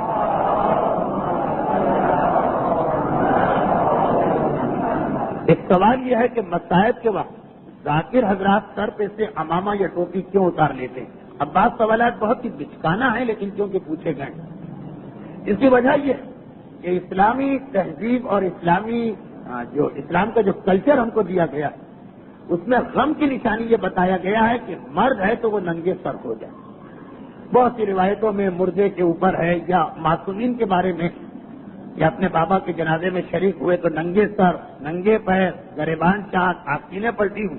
تو اظہار غم کی نشانی یہ اسلام میں آئی کہ وہ سر سے ٹوپی اتارنے کو یا غم ظاہر کیا جا رہا. تو یہ صرف ایک نشانی کے طور پر ہے. روایتوں میں بھی اس کا تذکرہ آیا کہ فلاں فلاں کی میت میں سر کو ننگا کرنے کی اجازت ہے یا گریبان چاک کرنے کی اجازت ہے. سوال نمبر دو ایسا ہے کہ اس کا پورا پڑھنا بھی مناسب نہیں. بچے بھی ہیں، جوان بھی ہیں، خواتین بھی ہیں، تو مختصر کہ کیا سورہ یوسف کا پڑھنا مکروہ ہے اور کیا اس سے پیدا ہونے والے بچے پہ کوئی اثر پڑتا ہے؟ تو بعض ضعیف سی روایتوں میں عورت کے لیے سورہ یوسف کے پڑھنے کو منع کیا گیا. لیکن اول تو ایسی روایت، اس کے بارے میں مجھے آج ایک بہت اہم بات کہنا ہے کیونکہ یہ جوئے کا مسئلہ، اس میں ایک ایسی روایت آ گئی جو بہت ہی انٹرسٹنگ ہے ان لوگوں کے لیے جن کو فقہ سے دلچسپی ہے. آج تو وقت نہیں رہا. تو اول تو یہ روایت بہت ہی ضعیف، اور دوسرا اس کا اطلاق بھی صرف اس عورت پہ ہو سکتا جو عربی کو واقعاً سمجھ رہی. اور تیسرا بہرحال یہی مسئلہ کہ اس کے باوجود کسی بھی شیعہ عالم نے اس کو مکروہ قرار نہیں دیا. جو وجہ بھی بتائی گئی ہے جس روایت میں ہے کہ اپنی عورتوں کو سورہ نور زیادہ پڑھو اور سورہ یوسف پڑھنے سے روکو، جو وجہ بھی بتائی گئی ہے اس کا بچے سے تو کوئی تعلق نہیں. آپ نے جو اپنے سوال میں وجہ لکھی اس سے بچے پہ ایک کھلا اثر پڑنے والا جیت، اگر وہ روایت مان بھی لی جائے تو اس کا بچے سے اثر سے کوئی تعلق نہیں. لیکن کسی بھی ہمارے مجتہد نے یا مشہور مجتہد اس روایت میں فتویٰ نہیں دیا. بہت سی چیزیں مشہور ہو جاتی ہیں لیکن وہ روایت بہت ہی کمزور ہوتی ہے، جس کی مثال میں آئندہ پیش کروں گا. سوال کرنے والے کے بارے میں مجھے پتا کہ یہ فلسفہ منطق نہیں چاہتے، ان کو سیدھا سیدھا جواب چاہیے کہ مراجع اور مجتہدین کے نزدیک جو روایتوں پہ ریسرچ کرتے ہیں کہ اس قسم کی کوئی کراہیت اسلام میں ثابت نہیں ہے. سورہ یوسف کے پڑھنے پر بھی وہی ثواب ملے گا جو قرآن کی باقی آیتوں کا ثواب بتایا جاتا ہے. تیسرا سوال، عقیقے کا گوشت کن کن کے لیے کھانا مکروہ، اور اگر مکروہ ہے تو اس کا شوربہ یا چاول کھا سکتے ہیں یا نہیں، اور ہڈی کے بارے میں کیا حکم ہے؟ عقیقے کے گوشت کے بارے میں یقیناً خاصا اختلاف ہے روایتوں کی وجہ سے. کچھ روایتوں میں یہ آیا ہے کہ ہر وہ شخص جس کا اس بچے سے کوئی بھی خونی رشتہ، جس بچے کا عقیقہ خونی رشتہ ہے اس کے لیے وہ گوشت کھانا مکروہ. جس کا بھی خونی رشتہ جس میں باپ ماں بھائی بہن بھتیجے بھانجے چچا خالہ پھوپھی ماموں دادا دادی نانا نانی بہت سارے لوگ آ جاتے ہیں. مگر بہت ہی کمزور یہ روایت ہے. ایک روایت میں آیا ہے کہ ان کے لیے عقیقے کا گوشت کھانا مکروہ ہے کہ جو باپ کے زیر کفالت، جن کا خرچ باپ اٹھا رہا، باپ اور ماں کے لیے تو ہے، اس کے بعد جن کا خرچ. اس روایت پر بھی فتویٰ نہیں دیا. اب تیسرا قول یہ آتا کہ والدین کے لیے کھانا مکروہ. آغا گلپائگانی اور امام خمینی کا یہی نظریہ تھا اور ہے کہ عقیقے کا گوشت باپ اور ماں کے لیے کھانا مکروہ ہے، اور باقی سب جس میں دادا دادی نانا نانی بھائی بہن آ گئے ان کے لیے تو مکروہ بھی نہیں. اور یہی نظریہ آغا خمینی کا تھا، یہی آغا گلپائگانی کا ہے، یہی آغا عراقی کا ہے، یہی آغا سبزواری کا. اتفاقاً آغا سبزواری کا مسئلہ اسی ہفتے مجھے دیکھنا پڑ گیا تو سب سے زیادہ ذہن میں تازہ کہ یہی مسئلہ ان تینوں موجودہ مجتہدین کا ہے. صرف آغا خوئی وہ تھے جو کہتے تھے کہ ماں کو بنا بر احتیاط یہ گوشت کھانا حرام ہے، باپ کے لیے مکروہ. تو خیر آغا خوئی نے بھی چونکہ احتیاط لگائی تھی تو ان کی زندگی میں بھی بہت گنجائش تھی اور ان کے انتقال کے بعد تو اور زیادہ گنجائش ہے. عام لوگوں کے لیے مسئلہ الجھ گیا ہو، جو ذرا ثقافتی کلاسز زیادہ ٹرین کرتے ہیں وہ سمجھ رہے ہوں گے تو ایک خلاصہ پیش کر دیں. خلاصہ یہ نکلا کہ باپ اور ماں کے لیے عقیقے کا گوشت مکروہ ہے اور باقی سب کے لیے بالکل جائز ہے. اور مکروہ بھی جن کے لیے ہے حرام نہیں. مکروہ کہتے ہیں کہ کھا لے تو کوئی حرج نہیں، نہ کھائے تو بہتر. تو جن کے لیے مکروہ بھی وہ بھی اگر اس کو کسی وجہ سے استعمال کر لیں تو گناہ نہیں ہوگا. ہاں مکروہ ضرور ہے باپ اور ماں کے لیے، لیکن باپ اور ماں کے لیے بھی اگر مکروہ تو گوشت مکروہ. وہ جس چاول کے ساتھ پکایا جائے چاول مکروہ نہیں ہے، شوربے میں پکایا جائے تو شوربہ مکروہ نہیں. ہاں وہ جو ایک طریقہ کہ بعض جگہ بازار کا گوشت اور عقیقے کا گوشت ملا کے پکا دیتے ہیں، مہمان زیادہ ہوتے ہیں، جانور میں اتنی جان نہیں ہوتی کہ ان سب کی ضروریات اور میوے کو پورا کر سکے، تو بازار سے بھی گوشت لاتے ہیں، وہ مکروہ رہے گا اپنی جگہ. اگر ملا کے پکا دیا، الگ الگ پکائے تو ٹھیک ہے، لیکن ملا کے پکایا تو کیونکہ شبہ محصورہ ہے ہر بوٹی کے بارے میں یہ شک یا عقیقے والی ہے یا قطعی کی دکان سے لائی گئی ہے، اس اعتبار سے حرام تو نہیں لیکن کراہیت باقی رہے گی. باپ اور ماں گریز کریں تو اچھا ہے، لیکن شوربے سے نہیں، چاول سے نہیں. جبکہ الٹا ہوتا ہے، ہمارے یہاں لوگ بوٹیاں ہی بوٹیاں کھاتے ہیں، شوربہ اور چاول تو ویسے ہی بچ جاتا. اچھا یہ آخری سوال ان کا نہیں بلکہ 2 سوال ہیں. اس سوال کا جواب کیونکہ میں دے چکا ہوں اس لیے آج صرف مختصراً اس کو میں دوہرا دوں. سوال یہ ہے کہ کپڑا پیشاب سے نجس ہو جائے تو کیا بغیر نچوڑے 3 دفعہ پاک ہو جائے گا؟ یہ نچوڑنا ضروری ہے. اگر آپ اسے کل پانی سے دھو رہے ہیں تو 3.5 بالش لمبے چوڑے اور گہرے برتن میں تو نہ 3 مرتبہ دھونا ہے نہ نچوڑنا، 1 مرتبہ دھوئیے اور بغیر نچوڑے پاک ہو جائے گا. اور اگر قلیل پانی سے آپ دھو رہے ہیں، کم پانی سے، تو 2 مرتبہ دھوئیے اور دونوں مرتبہ آپ نچوڑیے. 3 مرتبہ برتن میں تو آتا ہے مسئلہ، کپڑے میں نہیں آتا ہے. یہ تو مختصر جواب ہو گیا. اور دوسرا یہ کہ پیشاب کے علاوہ اگر کوئی اور نجاست لگی تو کس طرح پاک کریں گے؟ ان کا طریقہ اس سے بھی آسان ہے کہ پہلے نجاست کو دور کر دیں، اس کے بعد 1 مرتبہ پانی ڈالنے سے کپڑا پاک ہو جائے گا. البتہ اگر پر پانی ہے تو 1 مرتبہ پانی ڈالا، نجاست ہٹا کپڑا پاک ہو گیا. قلیل پانی ہے تو نجاست ہٹا کے 1 دفعہ پانی ڈالیں پھر نچوڑنا پڑے گا کپڑے کو. بس یہ فرق رہے گا. ورنہ پیشاب میں تو ڈبل فرق ہے کہ کر پانی سے 1 مرتبہ میں پاک ہوتا ہے، قلیل سے 2. کر میں نچوڑنا نہیں پڑتا، قلیل میں نچوڑنا پڑتا. لیکن پیشاب کے علاوہ کی نجاستوں میں کر اور قلیل بالکل ایک جیسا ہوگا تو 1 دفعہ میں کپڑا پاک ہو جائے گا. فرق صرف نچوڑنے کا رہے گا. اور اس سوال کا آخری حصہ کہ زمین اگر نجس ہو جائے تو اس کو کس طرح پاک کیا جائے؟ زمین اگر نجس ہو جائے تو بات تو وہی، طریقہ وہی کہ پہلے تو نجاست کو ہٹا لیجیے جو نجاست لگی ہے. اگر نجاست لگی ہے تو اس کو ہٹائیے. اس کے بعد اگر کل پانی سے آپ دھو رہے ہیں، یعنی نل سے آپ نے پائپ لگا کے پانی ڈال دیا، بس پانی نجس زمین پر سے بہہ جائے وہ پاک ہوگا، بہہ گیا اور پاک ہو گئی زمین.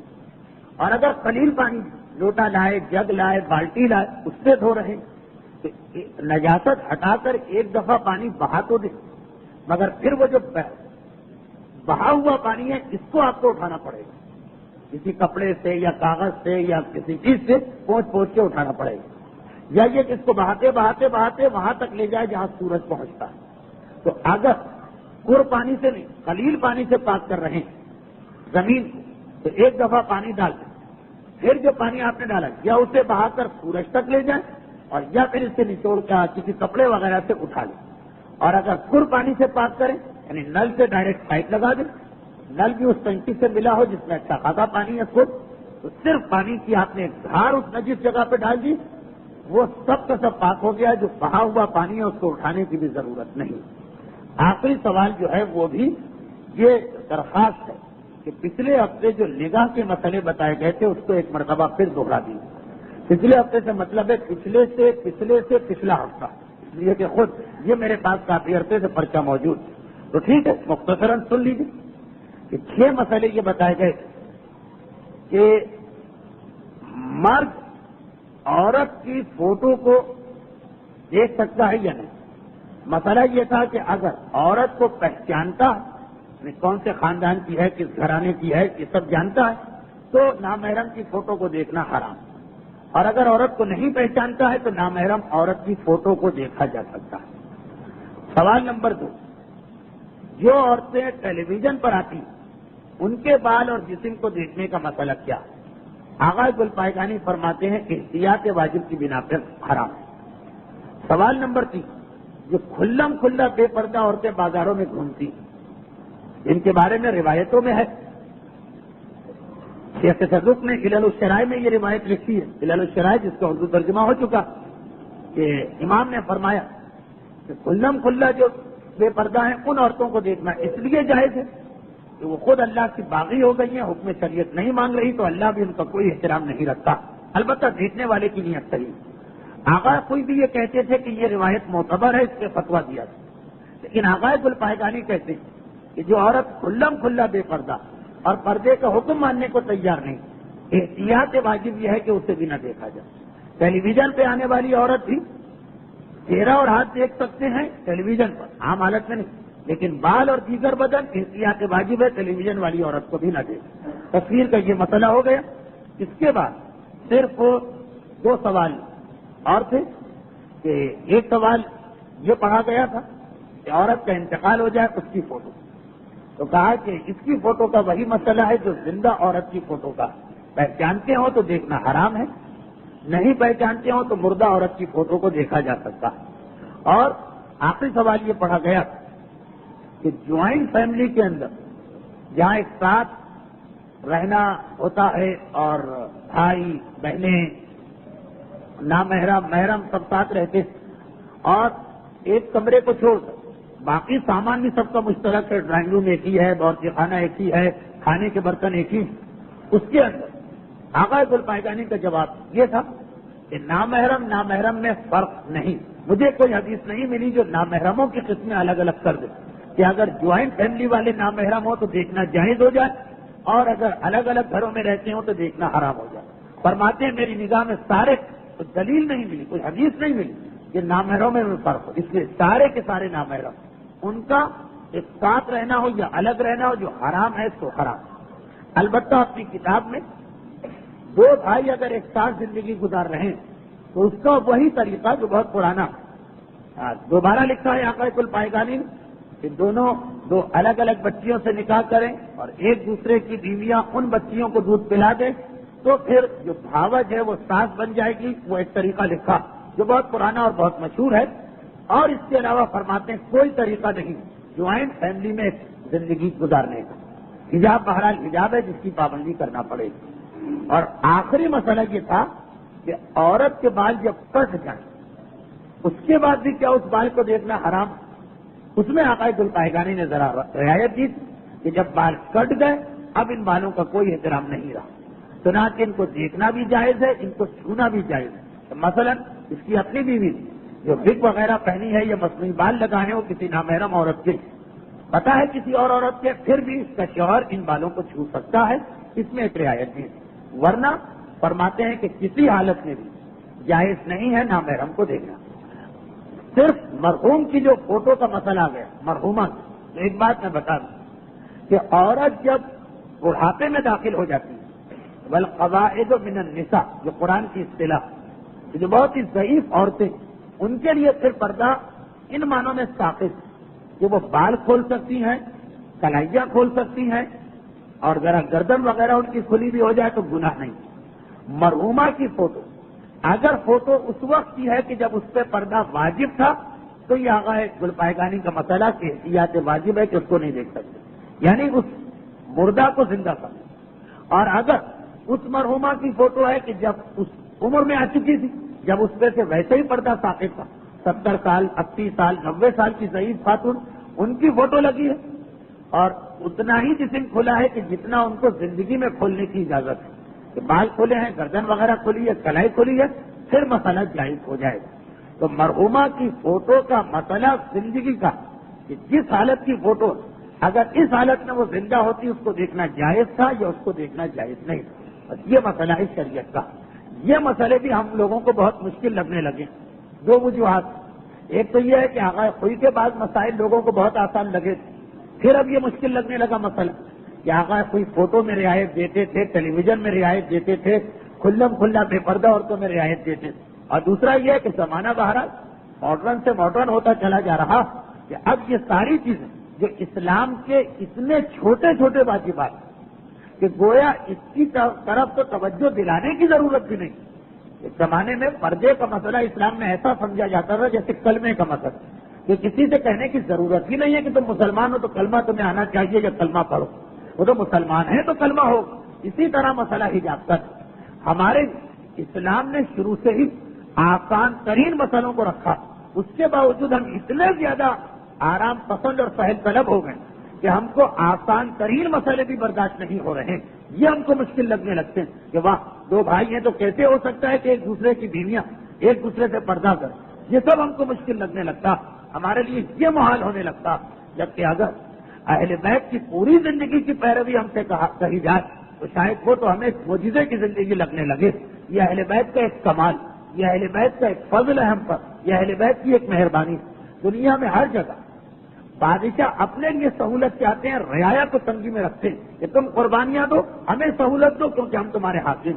اہل بیت کیا ہمیشہ الٹا مسئلہ ہوگا، خود شریعت کے سخت ترین مسئلے پہ عمل کریں گے اور ہمارے لیے نرم ترین مسئلہ رکھیں گے۔ ہماری عورت کے لیے صرف اتنا کہا کہ اتنا حجاب کر لو وہ کافی، پھر آواز کا پردہ نہیں۔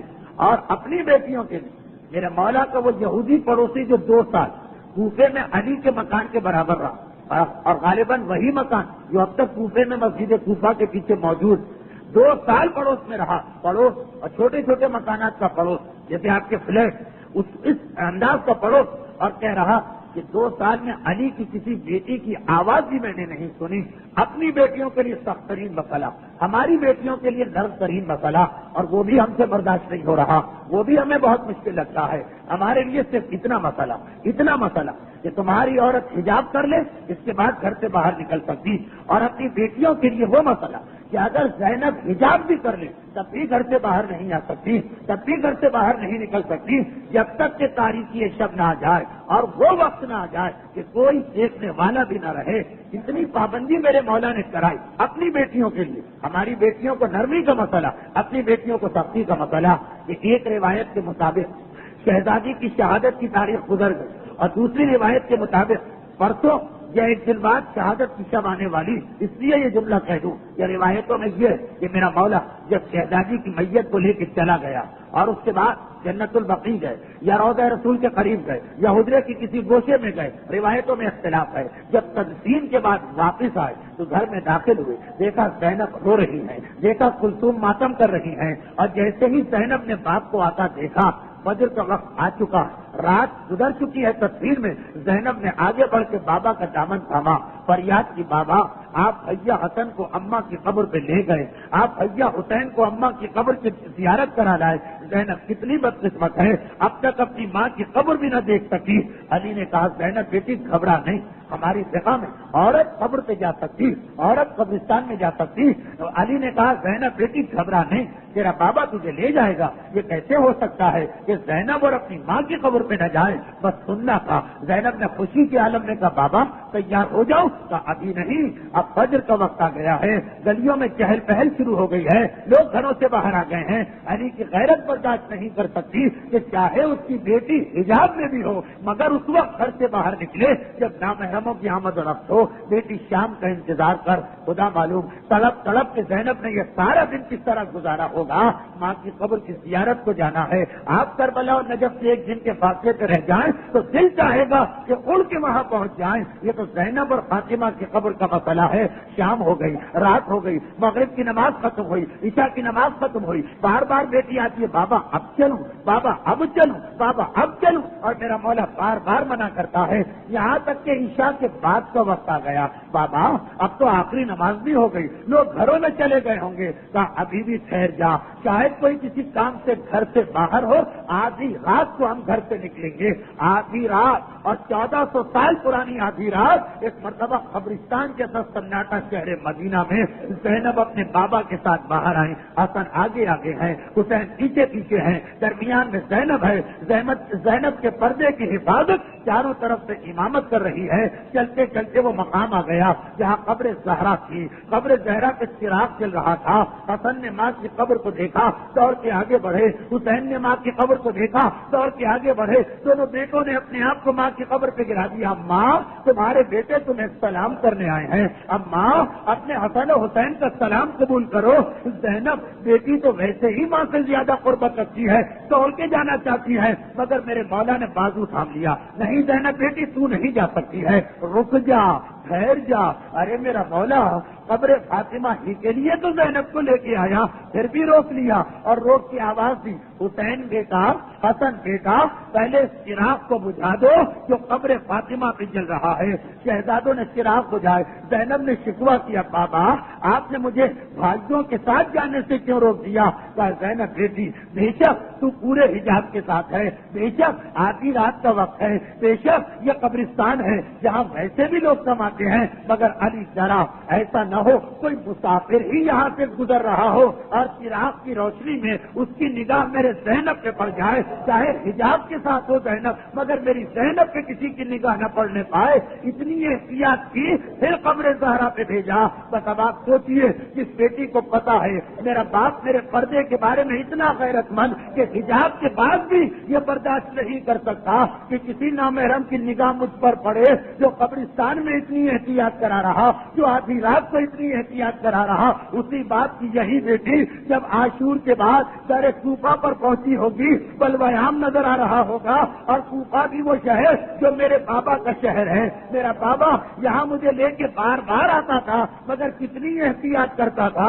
ہم مدینے سے کوفہ آ بھی جاتے تھے, میرا مولا باہر رک جاتا ہے, زینب بیٹی ابھی ہم کوفے میں نہیں جائیں گے, دن کا وقت ہے, رات تک باہر ٹھہرتے تھے, آدھی رات کے بعد بھی جب لے کے چلتے تھے. زینب بیٹی نقاب کو دیکھ لیا ہے, چادر کو دیکھ لیا ہے, ایسا تو نہیں کہ ہوا چلے اور چادر اڑ جائے, نقاب ہٹ جائے. آدھی رات کو اس شہر کوفہ میں اس احتیاط کے ساتھ علی زینب جیسی بیٹی کو لے کے جاتے ہیں. آئے زینب, آج جو کوفے کے دروازے پہ بلویام دیکھا, زینب کرے تو کیا کرے, بس ایک مرتبہ کوئی تعجب نہیں ہے کہ ملک نجف کو دیکھا ہوگا, آواز دی ہوگی, بابا زینب کی مدد کو آئیے, آپ کی بیٹی بے مفنا اور چادر کے بلویام میں جا رہے. الا ولعنۃ اللہ علی اعدائهم اجمعین وسیعلم الذین ظلموا ای منقلب ینقلبون. پروردگارا میرے مولا علی کی غیرت کا واسطہ ہم میں سے علی اور زینب کی ہر کنیز کو اپنے حجاب اور پردے کا ایسا ہی پابند بننے کی توفیق عطا فرما. پروردگارا جس اسلام کے لیے علی اور اولاد علی نے اتنے مصائب برداشت کی, ہمیں اس اسلام پہ عمل کرنے کی توفیق عطا فرما. اہل بیت اطہار کے ان مصائب کا واسطہ ہم اپنے اعمال و کردار کی وجہ سے مصیبتوں کے کتنے ہی حقدار کیوں نہ ہو, پروردگارا تجھے مصائب زہرا کا واسطہ ہمیں دنیا اور آخرت کی ہر مصیبت سے محفوظ فرما. اور پروردگارا ان مصائب اہل بیت خصوصاً قبر سیدہ کے مصائب کا واسطہ ہمارے جملہ مرحومین کی مغفرت فرما, اور ان مظالم کے انتقام کے لیے اپنی آخری حجت وارث معصومین فرزند زہرا امام عصر والزماں کے ظہور میں تعجیل فرما.